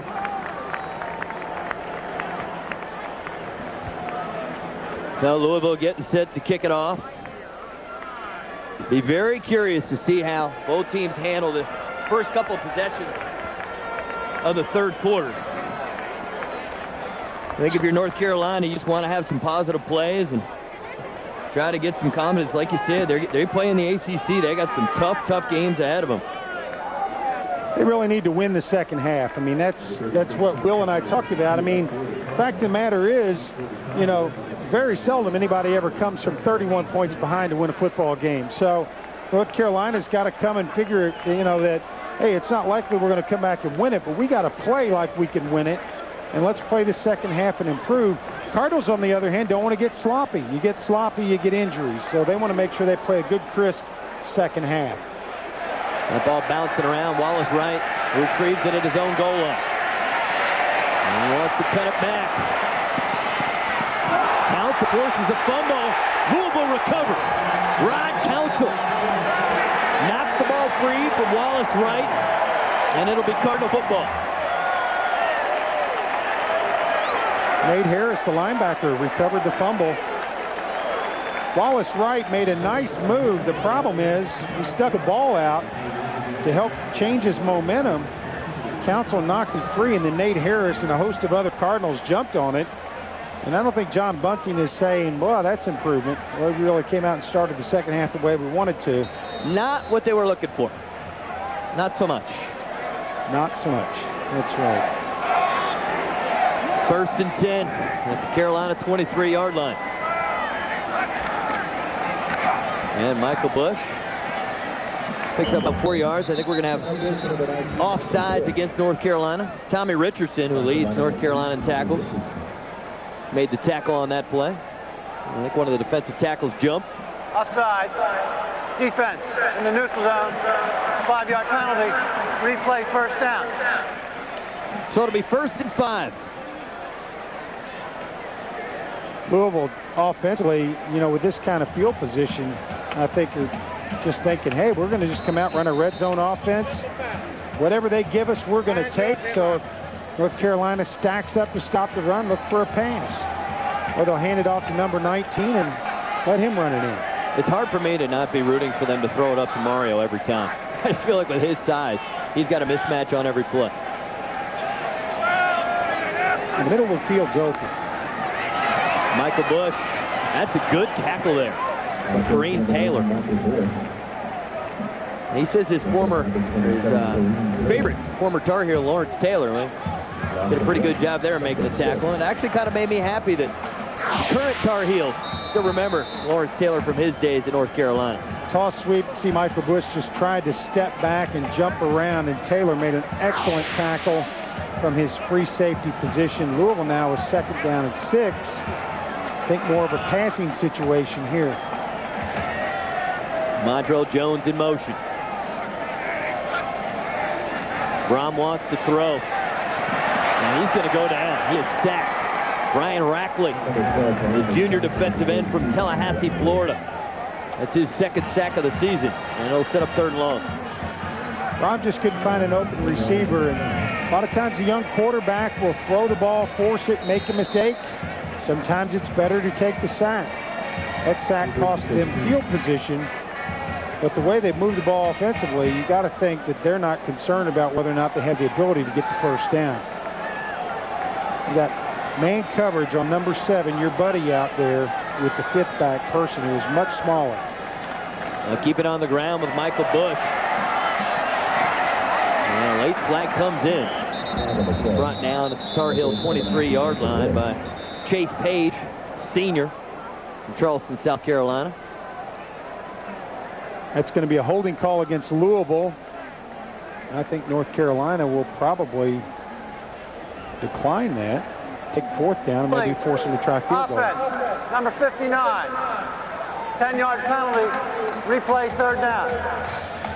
I guess they're more concerned about the field position than that, but I think I'd have taken the 4th down as effectively as Louisville's moved the ball. I know it seems far-fetched, but a 3rd and 27 is probably not out of the realm of possibility for that Cardinal offense. I think 3rd and 99 yards isn't out of the realm of possibility with what I've seen this offense do in just 4.5 games. 4 wide receiver set. Brom with time, steps up in the pocket. Tough catch is made there over the middle by Harry Douglas. And that's going to be well short of a 1st down. And here comes Art Carmody. See Brom step up in the pocket that time, threw the ball a little behind Douglas. An outstanding catch, reaching back for the ball. Douglas makes the reception, and they get a little closer for the field goal try. 42-yard attempt. He makes it to be the longest field goal of the season from Art. Kick is on the way, has the distance, and it is good. So Louisville forces a turnover on the kick return, comes up with 3 points, and the Cardinals now lead 41-7. Not the way North Carolina would have wanted to start the 2nd half out, but the fact that they at least forced the field goal, I guess they have to take something positive away from that. Now let's see if John Bunting's team behind quarterback Matt Baker can get something going offensively. You know, Will mentioned at the half they ran the ball effectively on that 1st drive, but you know, being this far down, you really can't expect them to come out and think they're just going to plod their way up and down the field with the running game. Well, Matt Baker models his game after Brett Favre, and he's going to need a lot of magic, like number 4 up in Green Bay, to get his team back in the game. And I guess the thing I'm most surprised about, Doug, is Matt Baker comes in 2nd total offense in the ACC, 3rd in passing yards, and while the ground game was great on the 1st drive, after that they just didn't take shots down the field with weapons like Mike Mason and Jesse Holley, which I think is the strength of their team. Well, I think if you look at Louisville, everybody that has analyzed the Louisville team has said they were great everywhere except our secondary's inexperienced. They're not playing the ball very well. That's kind of the rap on the Cardinal defense. Fact of the matter is a lot of times those secondary guys, cornerbacks, are in good position. They just haven't played the ball well. They come out in this game, you think, if I'm North Carolina, I'm going to exploit that. I'm going to take advantage of it. With the receivers that they have and a quarterback who's throwing for a lot of yardage, and it didn't happen. They ran the ball 9 out of 11 plays on the first drive and scored a touchdown. And then from that point on, they've never really taken any shots down the field except that late in the first half when they really couldn't get anything going. Brandon Tate from his own 2-yard line. And he is smothered at the 20. Preston Smith in there. Run with Deion Palmer. Tate didn't really hit the hole there like you would expect a guy who had a 96-yard return for a touchdown last week. Now here comes Matt Baker and the offense as we put the numbers up on the scoring drive. Actually, the scoring drive, negative 2 yards, but they come up with 3 points. That 42-yard field goal from Mark Harmony ties a career high long. This is Ronnie McGill. And he cuts it back. Gain of 6 yards on first down. Rod Council with the stop. Saw Bobby Buchanan in the cornerback on that play for Louisville, younger brother of Ray Buchanan. He was chasing the play. McGill, kind of a stocky guy, hard runner, and a nice first down gain for him. So right back to the running game. Well, you know, if John Bunting's going to use your theory about winning the second half, I think that was the only thing that truly worked in the first half, running the football. Baker to throw. Gets it to McGill, and he will fight for the first down. Took 2 tacklers with him for a couple extra yards. Brandon Sharp got a little bit of a ride, and Matt Baker's shaken up. It's his right leg, and he is hobbling. He left for a play in the Wisconsin game with an ankle injury. He's had a little bit of a banged-up ankle. You'll see he gets sandwiched. Dumerville and then up the middle, Nate Harris. They both put the wood to him, and he is shaken up. They're going to set him down and look at him. He's a tough kid, though. He got his butt kicked against Wisconsin. I mean, that guy, I think he had bruised ribs, he had other ailments, and the guy stayed in there. And I think he certainly won the appreciation of his teammates. I mean, I watched the Wisconsin game, and you know they didn't score many points, and I came away thinking this Matt Baker was one tough cookie. It was a 14-5 game. It was kind of an unusual score, but really Wisconsin, I mean, it was 7-5. It seemed like forever in that game. Wisconsin put it away, but this is a team that, you know, when you look at who they lost to and the scores of those games and who they beat, you thought they would be much stiffer competition for Louisville. Yeah, I agree. I'm totally shocked at the score. I mean, I thought that this game was going to come down maybe to the very end. And I certainly gave Louisville an advantage playing at home, but Joey Bostic, he's a freshman from Hinsdale, Illinois. And he's going to have to come in under trying circumstances with his team trailing 41-7. I think Baker will be back in there shortly, but sometimes getting a new quarterback in there might spark you. I'm trying to help him out here. I'm trying to give him a little something positive to work with. Give him some love. They can use it right now. Love. I think they'll hand it off here. 1st and 10. And they do hand it off. McGill, Elvis Dumerville with the tackle along with Montavious Stanley. A lot of red jerseys packed there in the middle. Nothing a defensive guy hates worse than not being able to take it back right to the ground. You can see Nate Harris there on the run blitz. Look at him. Now they're mad. They want him down. Get to the ground. Get to the ground. Oh, there we go. Just keep working at it. Keep working. 2nd and 8. You're going to taste this ass, buddy.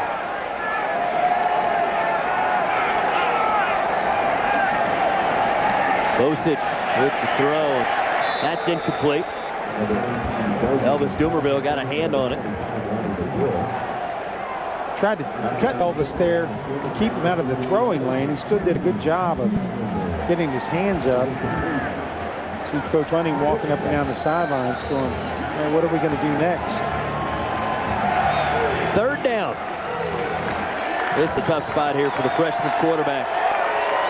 3 wide receivers set. I think they'll look for the tight end. Always a safe place to go for a young quarterback. Bostic looking around. scrambling. And now he'll throw, and that's incomplete. The pass was intended for the tight end.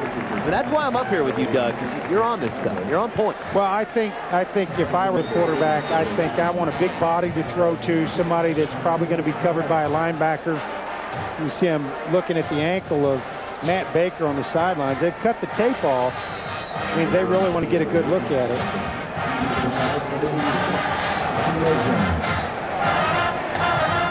So David Woldridge on to punt.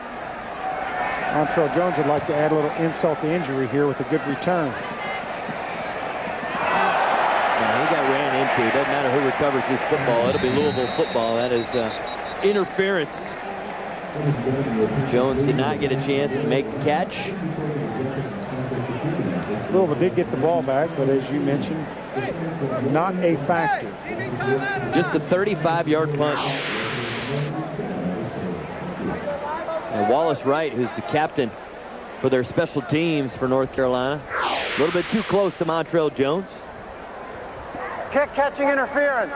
Number 29, the kicking team. 15 yards from the spot of the foul. First down. Just what the Cards needed, a little better field position. I got a feeling that Coach Petrino is going to keep the #1 offensive unit in for, I would think, maybe 1 or 2 more series. Well, I think it depends on the end result. He certainly is going to want to see another touchdown or 2 out of that unit. We are going to take a break. 9:43 to go in the third quarter. Stick around. More Cardinal football coming up. Well, there is Matt Baker. This may be a good sign for Carolina fans. Oh, I thought it was a shoe. Instead, it's a boot, and that pretty much means the end of the day for Matt Baker. I did not mean to tease the fans. I actually thought he was putting a shoe on. Actually, I think it's an ankle brace that he's putting on. I think he'll be back. Oh, now Mario Urrutia gets hit. The pass is incomplete. Had it momentarily, and it's a pretty good lick.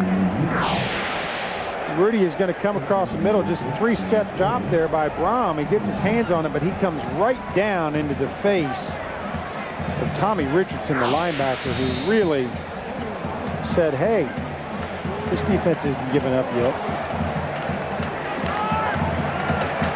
See the total yards there. Dominated by Louisville. George Stripling in the game right now. He has it. And they'll be stood up at the 45-yard line. Gain of 2. And Will, tell us a little bit about George Stripling. I tell you, George has been a guy they've been excited about for a long, long time. He's actually the fastest player on the entire team. Offense, defense, special teams, whatever. He's the fastest guy on the team, and they've always wanted to get him some reps, and they'll have the opportunity here, hopefully, the rest of this game. He's another guy who, as a redshirt freshman, is probably going to have to wait his turn. With Michael Bush and Colby Smith, he'll take the reps when he can get them, but so much talent. If you're coming in as a freshman, you can't expect to play right away.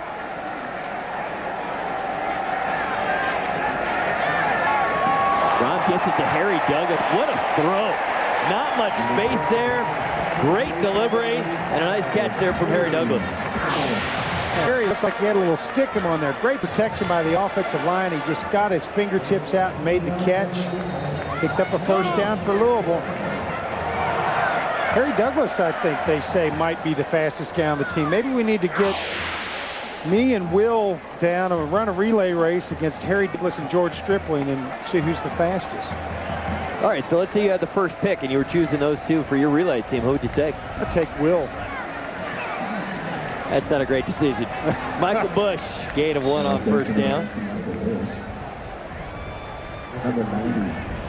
I had a chance to visit with Brian Brom on Thursday, and he's got sort of quiet leadership skills. And I asked him about how he goes about his business with the team, because he's got so many great, older leaders on the team. And he said his leadership is just pretty much instructional. If a guy has a question about a play or needs to tell somebody where they need to be, but he lets the other guys get the team fired up.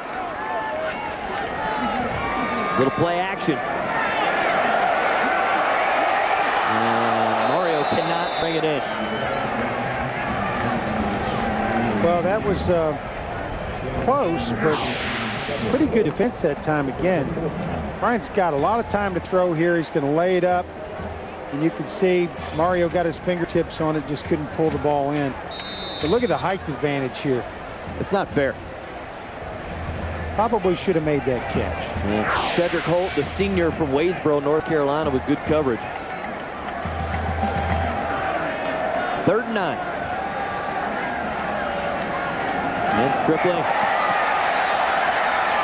has the first down and finally brought down at the Carolina 23-yard line by Larry Edwards and Kareem Taylor.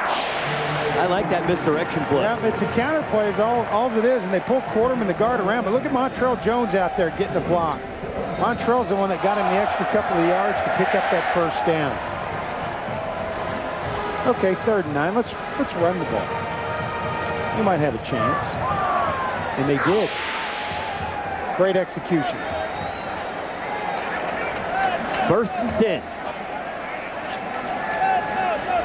Keep it on the ground with Stripling, and Stripling picks up a couple yards, and we don't know what the actual injury is to Colby Smith, but we saw he was a little bit shaken up, and Will's going to check on him. And that's why Stripling getting a chance to play right now, as Colby Smith will not play again today, and Will is, I'm sure, hustling around down there. And we'll get you the information when we can, but George Stripling's going to get a bunch of carries. Michael Bush back in the game right now.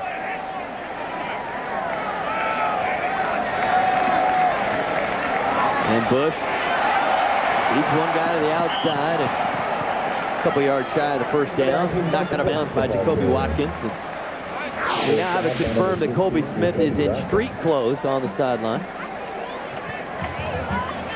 Hopefully we'll be able to get a shot of him. Hopefully nothing serious for Colby. For the time being, Michael Bush will man the running back position. Looks like he was walking a little stiff-legged. Perhaps he's got a knee brace on or something to immobilize that a little bit, but he's not on crutches, so that's a good sign. They're going to need everybody healthy next week when they head to Morgantown. There's talk that Broderick Clark will be back next week. Play action, Brom's got Josh Tinch. And Tinch, wow, high flying act. Out of bounds inside the 5, setting up 1st and goal. You don't even think about Broderick Clark and all the speed and athleticism he brings, when you have so much depth and so many great players at receiver. He's certainly a guy that they missed and had returning kickoffs, but you still have Tinch, and, Urudia, and just keep going, Montrell Jones, a lot of depth there. Taylor in now at fullback. 10th play of the drive. Bush looking for his 4th touchdown. Will not get it on this play. It'll be 2nd goal from just outside the 1-yard line. Victor Worsley, junior from Battleboro, North Carolina. And there is Colby Smith. His numbers on the day. Again, good average, and we're trying to find out what exactly the injury is. On the coach's show this morning, Coach could not stop raving about Colby Smith. Just thinks the world of him. Got so many weapons. One of the big problems for Coach is getting everybody touches. Only one ball. It's a good problem to have, though. It is. Again, it's Bush. And he will not get in. Again, it's Victor Worsley, along with Tommy Davis. Good penetration by the Carolina defense that time. You can see isolation play gets in there behind Taylor, but a big push there by Chase Page, the defensive tackle, when it really disrupted that play. Cardinals couldn't get it in. They got it down to the 2, and you got to think that Bobby Petrino is thinking, I've got 2 plays to get it in, and I've got Michael Bush to do it with. Now, I was thinking play action of the tight end, but we'll see. And it's play action. Tight end's open. He's got it. Touchdown, Cardinals. That was a great call. Great call by the coach and great call by you. They sit that up from the sidelines, didn't they? Or did you send that one down? No, I got a special signal. Petrino's got the headset on, and you think he's just talking to the other coaches. Right. I got to feed right into here. Well, I was too used to playing in the Big Ten, and I can tell you, if we weren't going to pass the ball on a play like that, we were going to hand it off. Brian Brom now 17 for 21, 304 yards and 4 touchdowns. Art Carmody, the kick is good. It's 48-7, and let's hear it from Will Wolford. All right, found out that Kobe Smith actually has a sprained right knee and MCL. Does not require surgery, most likely, but he probably will be out a couple weeks. Thanks, Will. Well, that is not good news with to West Virginia coming up. But the one good thing is, with all the depth, I mean, George Stripling at this point may not be a Kobe Smith, but they have high hopes for George, and you put him in the lineup as the number 2 back, and I got a feeling he can do great things. Well, you saw George Stripling there on the screen, just walked up and talked to Kobe Smith, and I think got some encouragement probably in both directions. You know, as a player, you want to be in the game, but you don't really want to be in there because the guy ahead of you got injured. Yep. You know, you want to have a chance to earn your position. Not that Stripling hasn't earned more playing time, because Bobby Petrino has said we want him on the field. See here the drive, the scoring drives. Nice pass there to Terry Douglas, and then Stripling on the carry. Michael Bush gets a carry here. Just did a little bit of everything on this drive. A great play by Tench. And then the touchdown to Scott Kuhn, the tight end. Ari Wolf told you it was going to happen, and it happened. What's going to happen next week in Morgantown? That's what I want to know now. I'm not sure. It depends on, you got to give a few days, got to see who's healthy. You know, my prediction this week was Louisville 34 and North Carolina 23, and clearly I didn't have a clue. You were right on top of it. So I'll give you one every week. I just, you just hope to be right on maybe once a year, and then that's the game you talk about until next season. I predicted that. Good, strong kick. And Brandon Tate catches it, but Carolina will start from their own 20-yard line. As you start to look ahead, and I know coaches don't like to do that, but now you get into the heart of the Big East schedule. Big East opponents the rest of the way. And considering the fact that Big East schools have not done all that well outside the conference, it's hard to know what to expect within the conference. I think week to week, who knows what's going to happen. Well, obviously West Virginia is a critical game, not only because it's the next game, but Morgantown is a tough place to play. Been there a couple of times. Louisville came away with a close victory in 90. They lost there by a couple of points in 93 against good West Virginia teams, but it's not an easy place to get a victory. Well, we told you that Matt Baker was tough, and Matt Baker is back in the game. I would have thought, under these circumstances, that he would not want to play, as Brandon Sharp almost had that interception. But I think that says a lot about the character of Matt Baker. And also, if you're a guy who for 3 years was the backup, and you finally get a chance to play, you don't care what the score is. I mean, you spend all that time training and practicing, learning the playbook. You want to get in there during game time. Every play in football could be your last play. And I think players in college, especially a fifth-year senior like Matt Baker, relish every opportunity. He figures, what the heck? You know, I can limp when I wear a suit. It's not going to be a big deal. Baker, Holly, he juggled it 3 times and then makes the catch.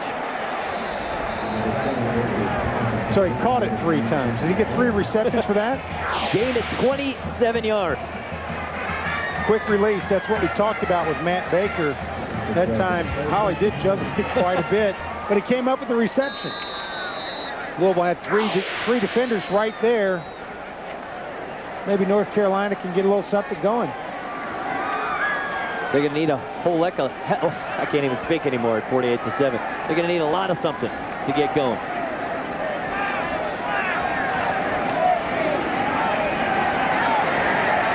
And Baker just dumps that one off.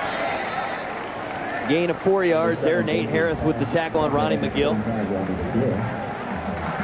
North Carolina was happy to have Ronnie McGill back. He missed a lot of last year, missed all of this year with that torn pectoral muscle. And so far, the Cards have bottled him up pretty well, but they have really bottled Carolina up very well across the board. A little more than 4 minutes to go in the third quarter. Carolina with 0 points since their opening drive. And John Hamlet, the tight end, makes the catch. Malik Jackson with the tackle. Sophomore from Dunwoody, Georgia. Hamlet's done a nice job from his tight end position as a receiver. He's made some key catches.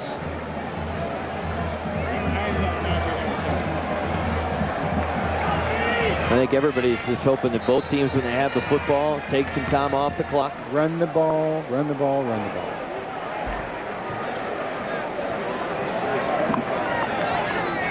Just for the sake of keeping the streak intact, I wouldn't mind seeing 60 points. Well, I don't think they'll play to get 60, but they'll take it if it comes. Hamlet with another catch, and Nate Harris with the tackle. You know, I spend time every week with Coach Petrino getting ready for Inside the Huddle, and he gets 60 points, you know, likely to be a little bit happier to see me. Right.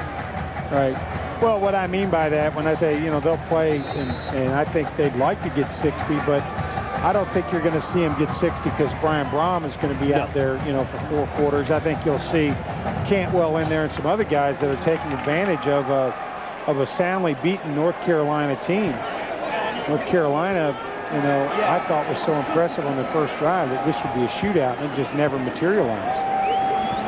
Blitz is coming. And Louisville with another sack. His third of the day. Flags come in. Might have got a face mask. Yeah, I think that's what they're going to call there. I think Elvis had to grab a little mask to keep him from getting away.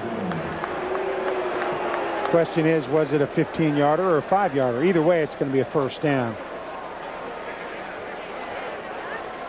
Officials will talk this over. I could read the lips. Coach Petrino was saying 5 or 15.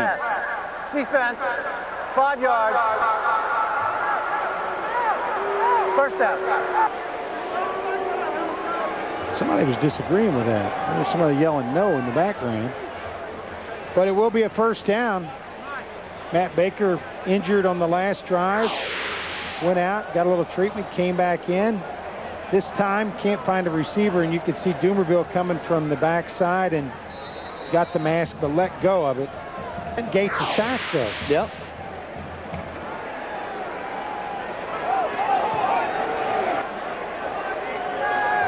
He needs one more sack to go into a tie for 4th all-time here at the Bill. Jesse Holly on a wide receiver screen. Not good speed. Knocked out of bounds at the 12-yard line. Rod Council forces him out of bounds. Now, Holly was averaging 17.1 yards a catch coming in. We talked about it a couple times already, but between Holly and Mike Mason and Darrell Mitchell, of course, Jaworski Polak, who was a leading receiver and on his way to be the all-time leading receiver at North Carolina, did not play in this game. He had arthroscopic knee surgery, and they're hoping with an off week that they can get him back 2 weeks from now. They thought this was the time to do it, heading into the rest of the ACC schedule. Well, Matt Baker heating up right now, 5 straight completions. And he's looking for Wallace right. That is broken up. Brandon Johnson didn't know where the ball was. Put his hands up at the right time. He was playing the old mirror game. See here, Baker with good time throws the ball downfield. Now watch Johnson. He sees the receiver reach for the ball, so he reaches for the ball. Bats the ball up and causes the incompletion. Most of the time, that's a touchdown. You get a linebacker with his back turned to the football, he's not going to make a play on the ball that well. Excellent play by Brandon Johnson. And that long body came in handy there. 6'5", 218 pounds. 3rd and short. The give is to McGill. And this depends on the spot. It's pretty close. Well, if we're going by what the headline's been saying on the other side of the field there, I don't think he got it, but certainly they're going to go for it. Let's send it down to Will. Will, what do you got for us? No, he came up a little short there. It was pretty good pursuit by the Louisville defense. Even though this game's out of hand, I'm sure they want to end this game right now by stopping them, because these guys probably won't play the 4th quarter. It's nice to be able to look down on the field and find the sideline reporter. It's hard to miss Will. You look down at the line of scrimmage, he's an easy guy to find. He could step on the field and still probably get a little action. 4th and short. Baker. Still on his feet. He'll throw, and that's complete.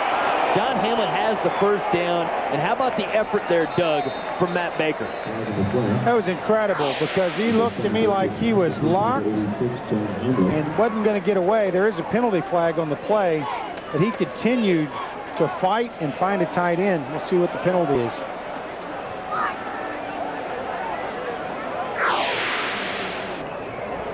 I really like the toughness of Matt Baker. And even though they're not going to win today, I got a feeling Carolina's got some wins left on their schedule. Defense. Half distance hits the ball. First down. Petrino, you can see he's saying, I agree with that call. I read his lips. That's what he said. No, actually, I don't think that's what he said. That's what you got to love about coaches. They are coaching the whole game, you know, beginning to end. Talked about in the pregame how Louisville need to minimize the penalties. Only 5 for 48 yards. North Carolina, on the other hand, 8 for 70 yards. Louisville averaged 82 yards coming into this game in penalties. Last year, only 52 yards. So far, there's still plenty of time left to play, but the Cardinals have done a better job in that department. First and goal. Baker from the shotgun.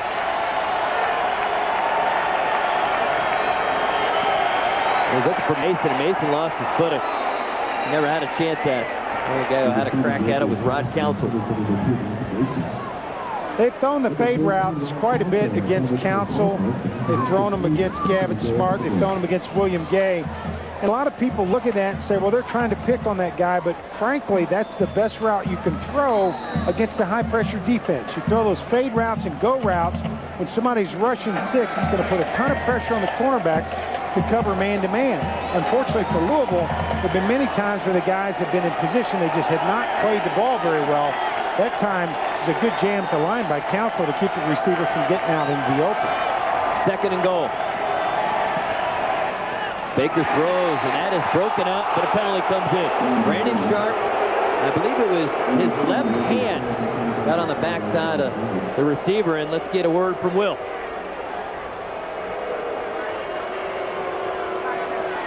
Will?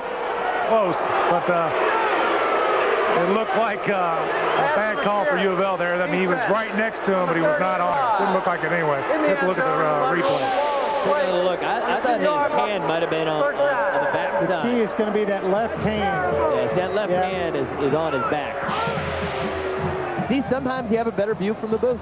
Right. I think a lot of times you have a better view from the booth. That's why they have coaches in the booth, too. 10th play of the drive for North Carolina. Look at that. Stack eye. Haven't seen that for a while. Ronnie McGill, and he's fighting. No signal yet. I thought he got in. They're not going to say he did, though. Nope, it's going to be second down. Malik Jackson with the tackle. That old triple I formation. Offensive coordinator Gary Tranquil breaking out some old school play calls. Wait, from that angle, it looked like he might have got in. Yeah, it was very close. Hey, the play is being reviewed. Yeah, review this. This play is being reviewed. Of course, I didn't see the one replay we looked at. I didn't see an angle where it was assured that he was in, but I just thought on the original play from up here, it looked like he got across.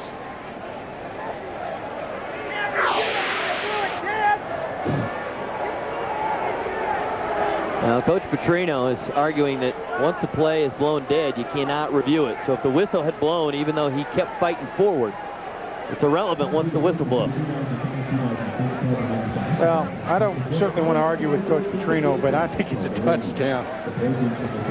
It's really hard to tell. I mean, it's got to be irrefutable evidence, but, you know, it looked to me like he backed his way into the end zone.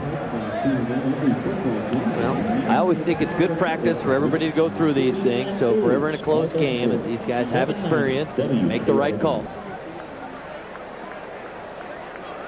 I think you could make a case, though, that maybe just his back was in the end zone and the football did not get across the line. We'll see. Well, I don't know what views that the officials got, but there was no irrefutable After evidence. review, the play stands as called.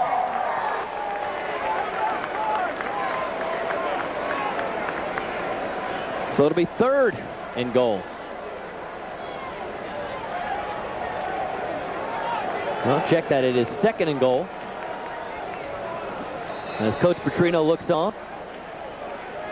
So you think if he gets 60, he'll be in a better mood when he does the show with the next time? I'm just, you know, anytime I can do anything that, you know, I think will get him happy, I'm all for it. Gotcha. They give it to the fullback, and he's in. Touchdown, Tar Heels. Starchevic, the fullback, I don't think it had a carry at all coming into this football game. On my board, he's got no stats. The freshman from Charlotte, North Carolina. Now he has a 1-yard touchdown to his credit. A little dive play, nothing fancy. Did a good job of securing the ball, too. A lot of times you get a guy that doesn't get a lot of carries make a mistake when he does get the football. Connor Barth on for the extra point, and it is good. So 17 seconds to go in the third quarter. It's now Louisville 48, North Carolina 14. We'll be back with more Cardinal football in a moment. Welcome back. 17 seconds remaining in the third quarter. Carolina gets the touchdown, their first point since early in the first quarter. And let's send it down to Will. I tell you guys, I've been on the sideline on both of these, on the good end and the bad end. And there's nothing more you wish you could do than run a play that lasts 15 minutes and get out of here. But it's going to be a brutal fourth quarter. Well, I couldn't agree more. It's difficult, really, for both teams a lot of times in a blowout game to get something out of the fourth quarter. But, you know, Louisville's got to be thinking, all right, what can we do to get maybe some players into the game, get them a little experience, help us for West Virginia. North Carolina came away with a touchdown. Let's see if they try an onside kick or something here. It's a little pooch kick. See that very often. Got kicked around for a moment. But it'll be Louisville football at their own 34-yard line. Went off the foot. I think that Scott Kuhn, the tight end, who was in there on the receiving team, he tried to field the ball. It bounced off his foot, and Louisville will take over on the 34-yard line. Brian Brom's still the quarterback. Yep. There are the numbers. Those are pretty good. You really don't get much better than that. Well, that's pretty efficient.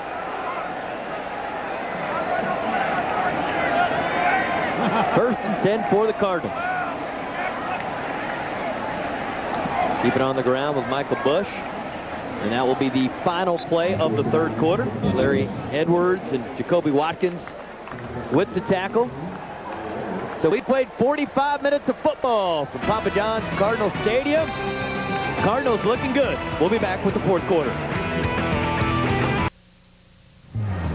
Welcome back. Take a look around here at Papa John's Cardinal Stadium.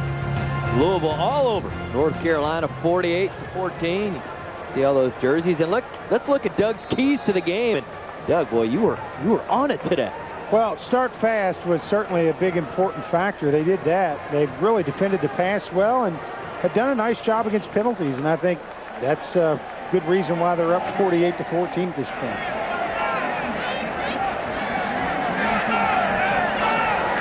Second and 7. Michael Bush with the carry.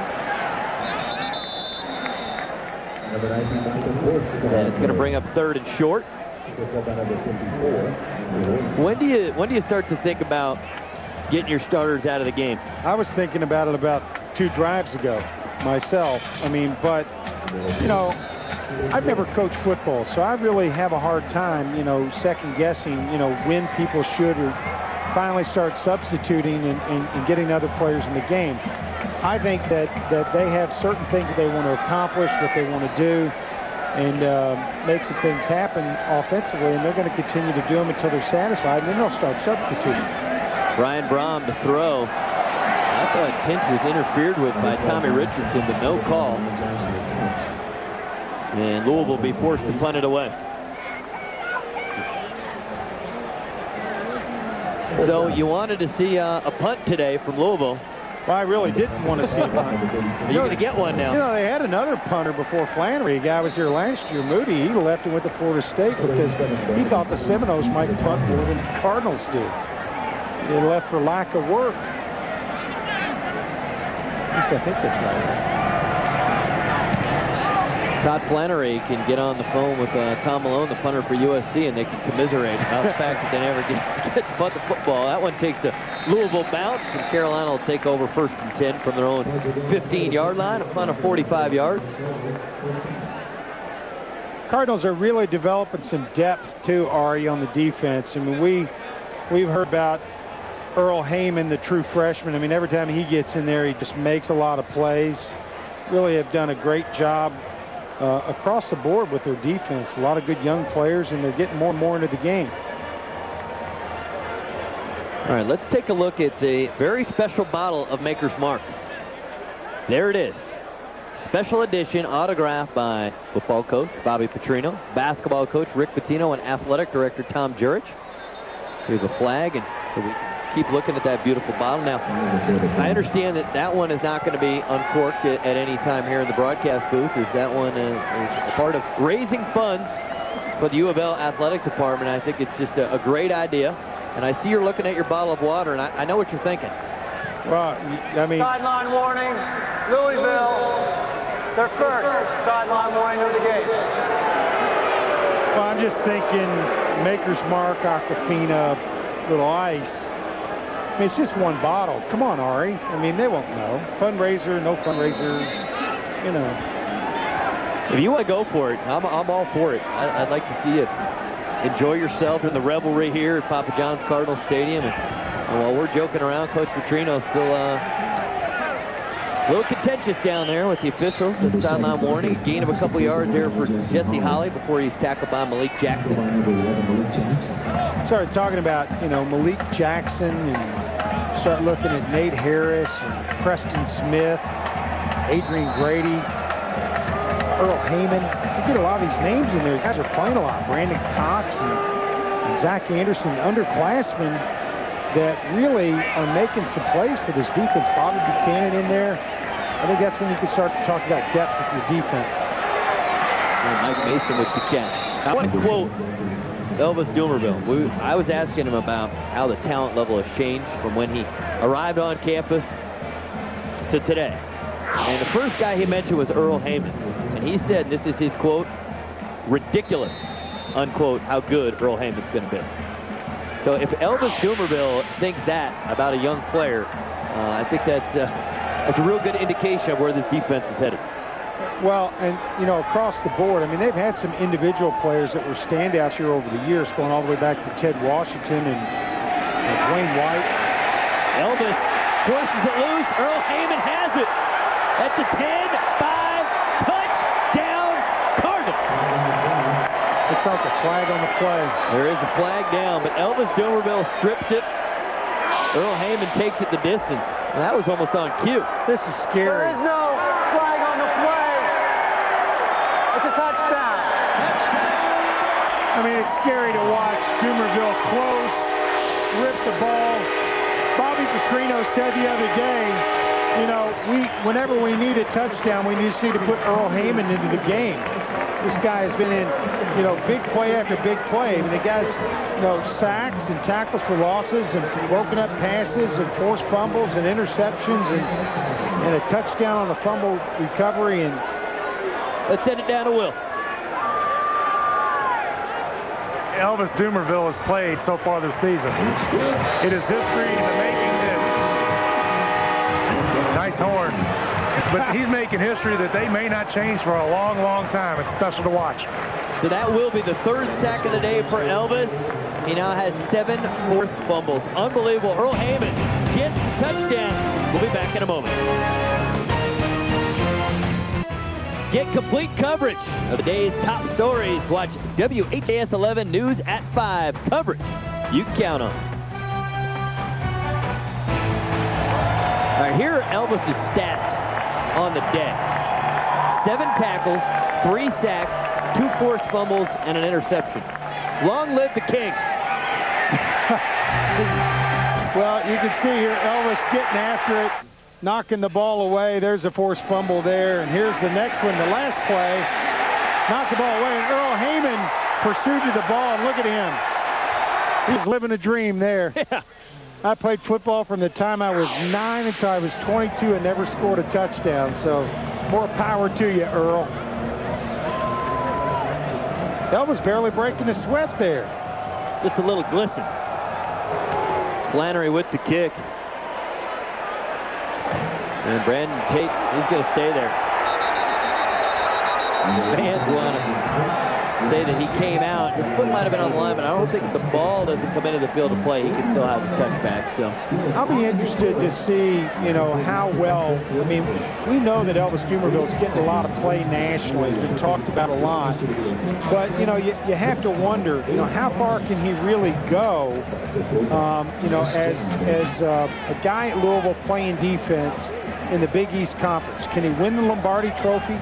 Can he win, an outlet? If you get on the phone and call some of your friends, why don't you call some of your friends in Ann Arbor? I mean, get people talking about it. Can he win the Heisman Trophy? If he was at Notre Dame, they would be saying this guy's a Heisman Trophy winner right now because of their history of winning Heisman trophies. Yeah, now his numbers they're freaky. I mean, they've only played 5 games, and he has numbers that you'd have for a career as Brandon Johnson makes the tackle. Our toughest decision of the day, maybe who are the Arby's players of the game. A lot of options. Well, there are. I mean, across the board. I mean, Brian Brom has had the quietest 300-yard passing day I can remember just because of what Bush has done, what Urrutia has done, and, of course, Elvis. Well, it is hard to pick. I mean, I think Elvis has had some standout plays, and I think your description of Brian Brom is really right on the nose. I mean, a quiet 300-plus passing day, 4 TDs, no interceptions. Yeah, only 5 incompletions. And I feel like we really haven't spent much time talking about it. You know what? And I'm not sure that, Brian, it really matters to Brian. Oh, I think it definitely does not. I talked to him a little bit. I said, what's it like having these kind of expectations? I mean, as the new guy in town, I looked at what Von LaFours did last year, and I thought this guy had one of the greatest years in the history of college football. But the sense I got was that everybody around here was anxious to see Brian Brom play. It was already like, LaFours was great, but we think Brom's going to be even better. Right. That's a heck of an expectation to have on a young man's shoulder. Absolutely. I felt like the expectations, given all the good players they lost, were very high. Bostic, good throw. Looking for Mason. That's incomplete. They wasn't on target there. North Carolina will send out the punting unit. Now, this is not a game that John Bunting and the staff are going to have much fun reviewing the tape. Sometimes in a game like this, the coaches will watch the film, but they won't even show it to the players because they can't teach them much. They're just going to say, hey, we're moving on the next week. It's usually when you win big, more so than you lose big, but when you're a player, it is tough to go in and watch a video of a game like this. Timeout. Losing in. Louisville. Cardinals take a timeout. We'll take one with them. 12:19 to go in the fourth. It's all Cardinals.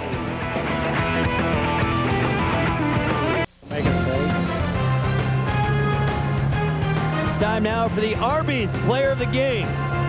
And it is the king, Elvis Dumerville. 7 tackles, 3 sacks, 2 forced fumbles, and an interception. We were talking here at the break, Ari. I mean, he just sets the tempo for the whole team, not just the defense, for everybody. Now, the punt was muffed momentarily by Sergio Spencer. Well, check that. It's Elijah Daniels. 39-yard punt. Louisville will have the football. 12-11 to go here in the fourth quarter.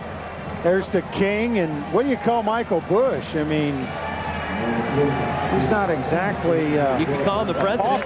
Call him the president. The king and the president. That's good. Hunter Cantwell into the game, redshirt freshman. Thing you like about when you get your backup quarterback in, a lot of times you want to get him in with some of the starting offensive line, but they do have a lot of backups in now with the second unit here. Cantwell to throw. Montrell Jones, he'll be spun to the ground at the Cardinal 42-yard line. Send it down to Will. What do you have for us? I tell you, they have substituted their second-string offensive line in there, but they are keeping their first-string receivers probably to get some work with Cantrell. You never know. It's a good opportunity to get some work with the first-string receivers. The only streak that's in jeopardy right now is Mario Urrutia. Does not have 100 receiving yards. George Stripling, he's got some room on the outside. He could block. inside the Carolina 40-yard line. Larry Edwards with the tackle. Gain of 19. Yeah, he had an extra gear. Stripling, when he gets outside, he gets a lead block there by Michael Sturgeon, the center, pulled. That'll be pretty athletic to do that. You got a backup center out there pulling around front, leading the play. Stripling picked up the first down, and you know that Hunter Cantwell, as the quarterback, saying, I'm taking this team down for a score. Well, Cantwell on the season has not had an incomplete pass. 4 for 4. Keep it on the ground. George Stripling spins around, breaks a couple tackles, close to a first down. Tommy Richardson finally brings him down. As you remember, Colby Smith injured in the first half. So Stripling getting some work, getting some experience. You know he knows how to run the ball. There's a lot of other aspects to playing that running back position. You've got to be able to pass protect. You've got to be able to secure the ball when you run with it. You see his stats there, 8.8 yards per carry.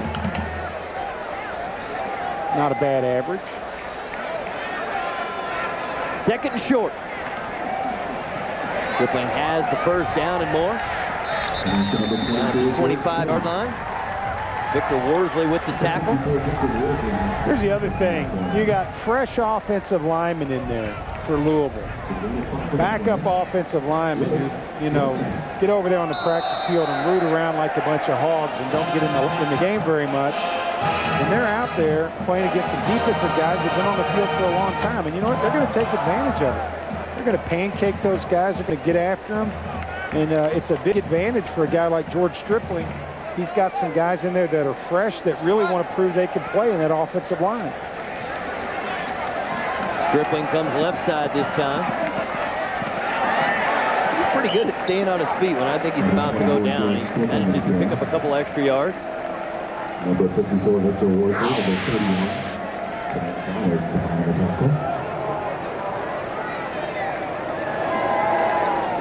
Of course, the more they run it, the sooner it gets over. He's Stripling in the huddle there. His cohorts. Tell you where Louisville's really developed. I mean, they got some good tight ends. They had 3 freshman tight ends come in last year, Coon Barnage and Giacomini, and those guys have really developed well, not only as blockers, but they're really getting good as pass receivers. Stripling again, and he's fighting forward, and he has another Louisville first down. Worsley with the tackle. Stripling in mop-up duty, he's putting up pretty good numbers. Again, all the backs running for a great average for Louisville. Showed a picture of Scott Coon there, one of the sophomore tight ends for the Cardinals in the game. He and Barnage both in there typically to block, but Barnage is a guy that has had several touchdown catches in his career here already. Yeah, 11 catches, 5 of them for touchdowns, and Scott Coon today got his first touchdown. I mean, this Louisville offense has to be an absolute nightmare for opposing defensive coordinators. I mean, what do you decide to do? You're going to put 8 in the box and stop the running game and then just get killed through the air? I mean, what are you supposed to do? Take a look at the upcoming schedule. That game at West Virginia, that's a big one. Then you go to Cincinnati, the Bearcats struggling a bit. You have Pittsburgh and Rutgers and Syracuse at home, and then finish the season at Connecticut.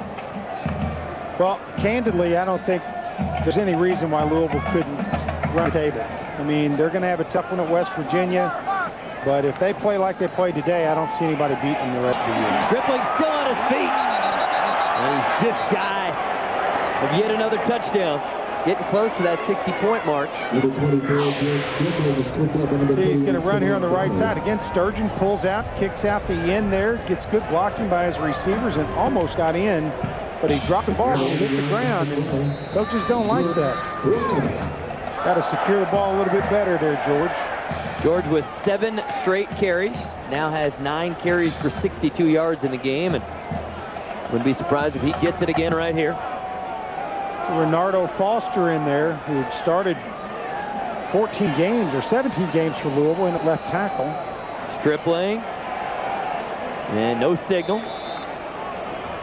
A little too much penetration by the line there for Carolina. Louisville didn't get much of a surge. Talked about Foster.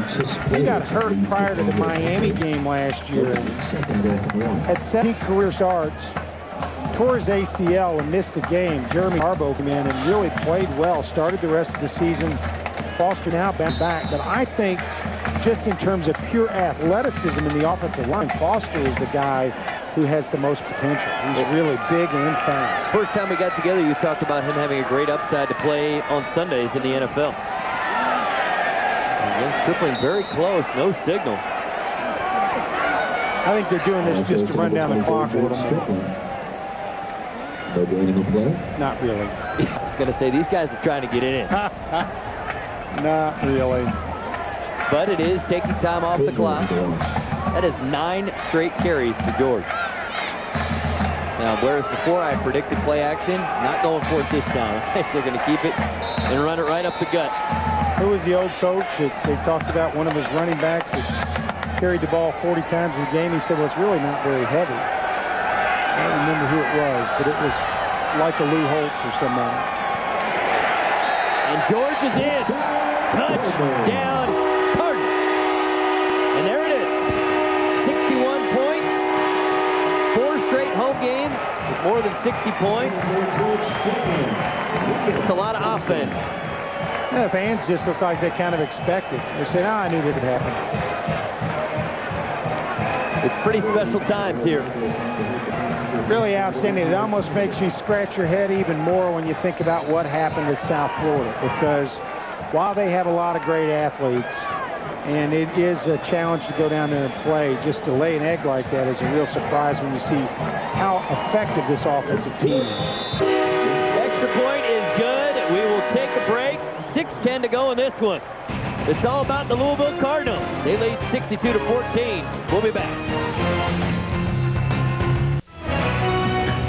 We are back. Beautiful view of downtown Louisville. Cardinals look just terrific. People having a good time, I imagine, all over the city, and it will be certainly a festive atmosphere in town. And now let's take a look at the Kentucky Ford dealers driving the game, and why not go right to the first drive of the game? That really set the tone, Doug. It really did. They come out with 8 scripted plays. Louisville executed well. Started out with a nice pass to Montrell Jones. Brian Brom perfect down this drive. See here, he gets one to the tight end, but they ran the ball well, threw the ball well. You can see here big Michael Bush getting into the end zone for the touchdown. Now that is your Kentuckiana Ford dealers drive of the game. Well, Louisville to kick it off.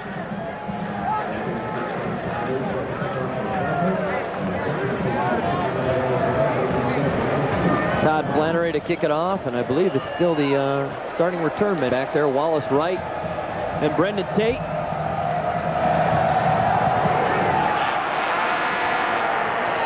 And this will be Tate from his own 3-yard line. He gets crushed at the 16-yard line. Just a 12-yard return. One of the stats you don't want to have is the most number of returns. That was a big lick that time. Number 52. Who was that? Moselle? Moselle Asselman. He makes the play. And here are the average yards per play. And well, the Cardinals have actually come down a little bit. Their average coming in 7.6. Today just 7.3. Louisville had somebody in the neutral zone there. The first quarter, UNC had 44 yards rushing. Since then, -5. Offside. Defense, number 67. 5-yard penalty. Repeat first down.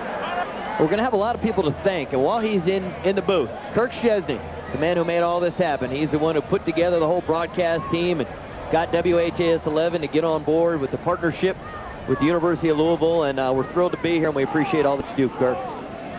He got the red on, and he's playing as though he's just a true Cardinal guy, but I know he's got some Badger love in his heart, even though our Wisconsin Badgers lost today, 51-48. Right. Yeah, I've heard the way you guys from Wisconsin talk. It's hard to understand sometimes when you talk about hockey and, Mr. Cesny, I'm just happy to be here. Let me tell you something. Don't be bitter just because Wisconsin beat Michigan. I mean, let's not let that carry over into our personal relationship. The only Wisconsin-Michigan game that really rubbed me the wrong way was when I was a redshirt freshman and we went up there and lost, and we were the #1 ranked team in the country. Carolina with 1st and 10. That's James Cooter Arnold, the true freshman, and let's send it down to Will. Will, what do you got? You know, I know in the beginning of the game I mentioned that where else would you rather be, but right here, right now. A couple other thoughts have crept into my mind right now. A couple other spots I think I'd rather be right now. Well, being on your couch, maybe be one of them, Will? It might be a little warmer, although I do think I chose the right shirt. For a guy who played in Buffalo, I don't want to hear any complaints about you being cold down there. I know you Buffalo guys in the snow still went short sleeves. Well, I tell you, I'd much rather be cold than hot. That is absolutely true. And to give is to Arnold. Picks up a couple yards. Whole group of Cardinals bring them down as we near the 5-minute mark of the 4th quarter. Card's got a lot of backups in the game now. Get some experience. It's great, as a player.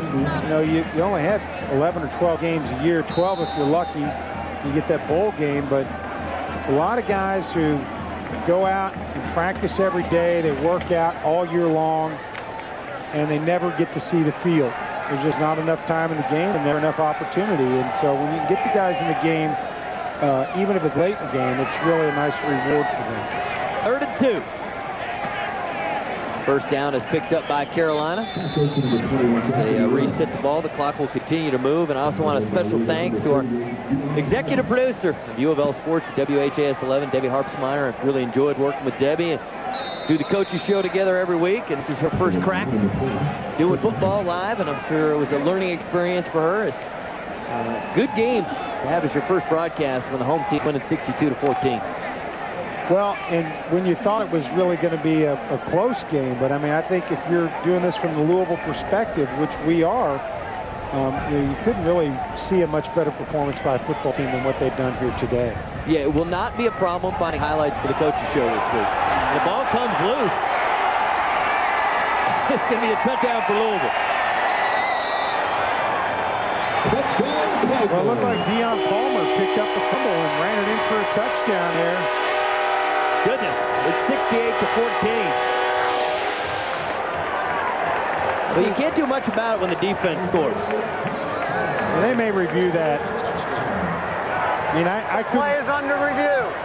Yeah. The play is under review. I couldn't see from that angle that it was a fumble. Could have been.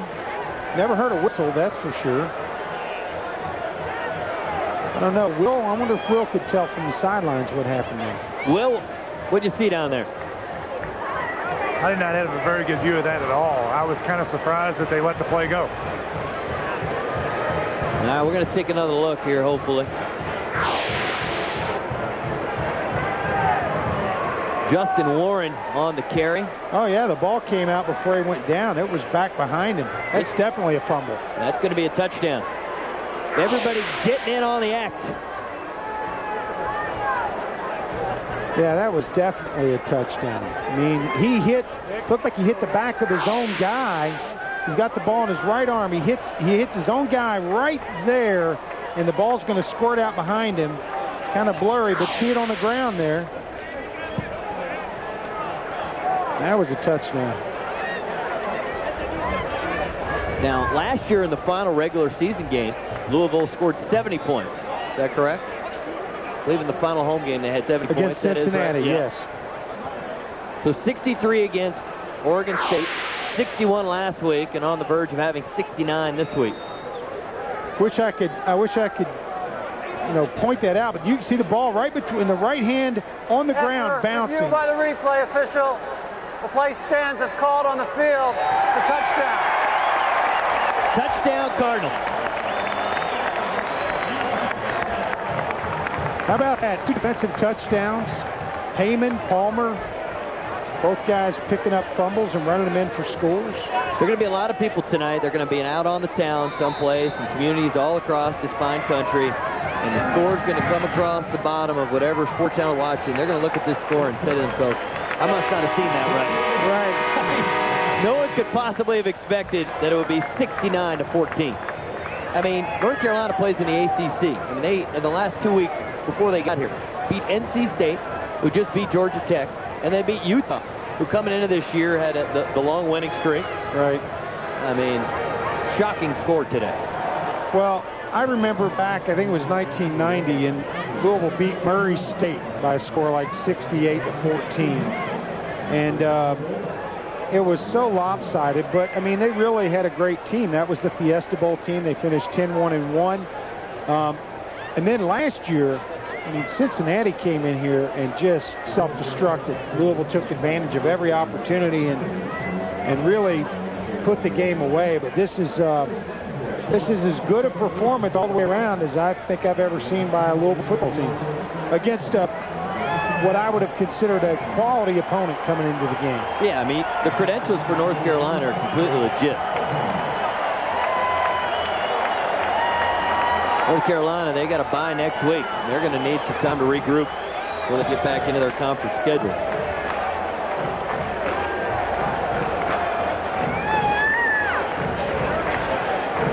Well, if they play this way next week against their bye, they might come out with a loss.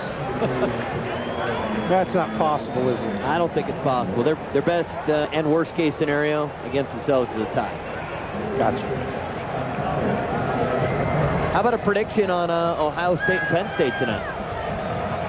You know, I think Ohio State has got a great defense, and I just am not sold yet on Penn State's offense. So I think the Buckeyes will win that. Wallace Wright fumbled it and picked it up, stumbled and fell. Also, many thanks to our director tonight, Andy Dumsdorf. He has been just very, very helpful in my transition here and gets me everything I need every week. And Andy, really appreciate everything that you do. Take a look at Wallace right there. And Spotter, Eric Tronzo, nice job up here. Appreciate it. Statistician Ken Horn, total pro. I know we got a lot of hoops ahead of us. The good stuff today. Everybody at WHAS 11 is super, and best part is Louisville, according to a man who's been watching it for 16 years, this is as good as he's ever seen him play. So this is a good day for all of us to get our first game in together. Gain of a couple yards there on first down. Zach Anderson with the tackle. I think North Carolina just has to be stunned at the whole thing. I think they, some of the rhetoric coming from the players, they realized that Louisville spanked them pretty good down there. But they got their revenge against Utah. I think they thought they were going to come up here and get a little revenge in this game, and it just never materialized. They scored on their first drive. After that, the Cardinals just really rolled. And we talked about it. I mean, Elvis Dumerville we named as the player of the game. But I really believe that, and that's one guy that is just setting the tempo for this whole team. Everything he does just seems to ignite the Louisville football team offensively and defensively. And I think his influence off the field is huge as well. I mean, he'd be the first one to tell you that he's a pretty simple guy. He really believes in doing the right things, and he's got a great attitude. Always seems to have that just magnetic smile on his face, and I think the other players are really drawn to him. And he talked about coming in this year, he told the coaches that he wanted to be considered a leader. And he said, when you do that, you take on new responsibilities. I think he's really embraced it. Well, I think when you get to be a senior, after putting your time in, maybe you didn't start as many games as you thought you were going to start, or, whatever your opportunity has been, you want to make sure that you take full advantage of it. And I think there's a guy who has great speed, great athleticism, maybe a little undersized, but has managed to take full advantage of his ability and really develop as just an outstanding college football player. There's not many guys individually playing as well as Elvis Dumerville's playing in this whole country. 3rd and 1. Carolina picks up the first down and more. All right, Ken Horn has posed the question. The question is for you. I'm staying out of this. We're going back to last year's UNC basketball team, I assume. They won the national championship. Could Rick Pitino's team against North Carolina in hoops put up 69 points? Boy, you're way over my head. I mean, I know we don't know each other that well, but,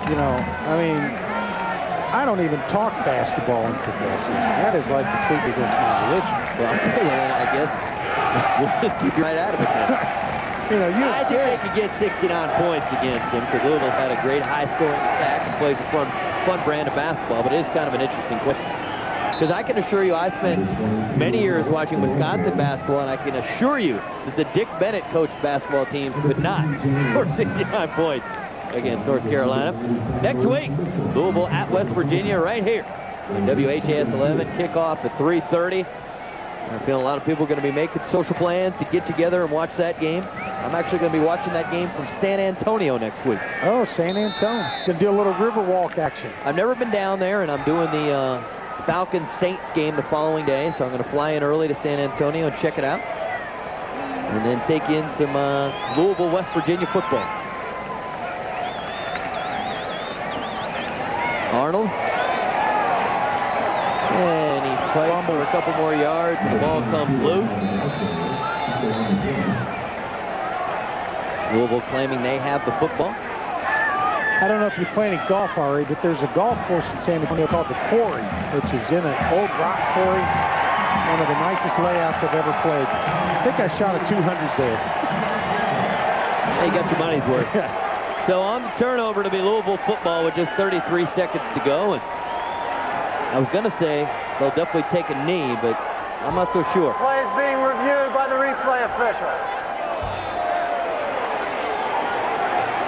Will Wolford, I got a feeling. I'm looking down. I think Will looks a little chilly. That's maybe the only time we see the big guy. It looked like you were hugging yourself, Will. I am built for this kind of weather, and actually I'm handling it very well. Very pleasant. I thought Love it. Will, I was thinking you were going to push the referee, give him a little shove for reviewing this play. Well, they are making a long night even longer, but sometimes the referees like to get a little face time themselves. In this case, a little back time. It'll help them out. All right, here's another look.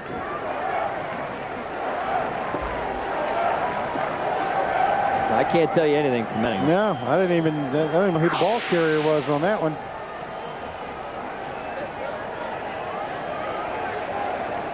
That was inconclusive. You just have to know they're sitting there going, hey, what are you doing after the game? Well, I hear they got a bottle of Maker's Mark up in the television booth. Oh. That's gone now. You think they were going to leave that around here with you getting off the air? Yeah. That bottle wasn't safe. That's a good point. Well, it's a fundraiser, too. They got to sell that. Yeah. Get a donation for that. You can see the replay booth. I'm looking off over to the left here and see some taillights going past that new Traeger Fieldhouse and talk about the advancement in the program. This is a football team that has started it from the old baseball stadium. After review by the replay official, the runner is determined to have been down before the ball was fumbled. North Carolina's ball, 1st and 10 on the 44-yard line. Carolina got a feeling will run just one more play. I remember coming over here, Ari, with before we get to that story, we're going to have the DQ difference of the game. Brian Brom. That was the first play of the game. You can see here, steps up, does a nice job finding Mario Urrutia for the touchdown. Brian Brom, 4 touchdown passes on the day. Harry Douglas made a nice grab there, and you can see here a rollout, throws to the tight end. Kuhn for the touchdown. Pretty good numbers. Yeah, I'd say so. Real strong, efficient afternoon and early evening for Brian Brom as Arnold on the carry. Please stay in bounds, but he gets out of bounds. The 7 seconds to go. So there will be one more play.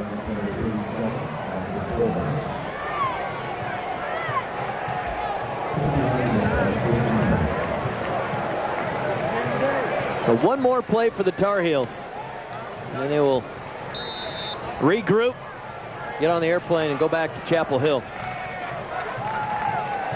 For Louisville, you know Coach Petrino and everybody else is going to be right back to work with West Virginia next week. And Arnold will be tackled, and that will do it. final score, Louisville 69, North Carolina 14. We'll take a break, and we'll come back to wrap things up for Papa John. Welcome back one final time. There's the final score, Louisville 69, North Carolina 14. What a fun afternoon and early evening for all the good people at WHAS 11.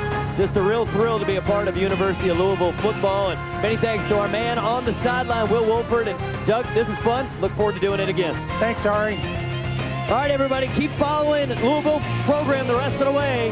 Check out Inside the Huddle. I'm Art Wolf saying so long. Take care, everybody.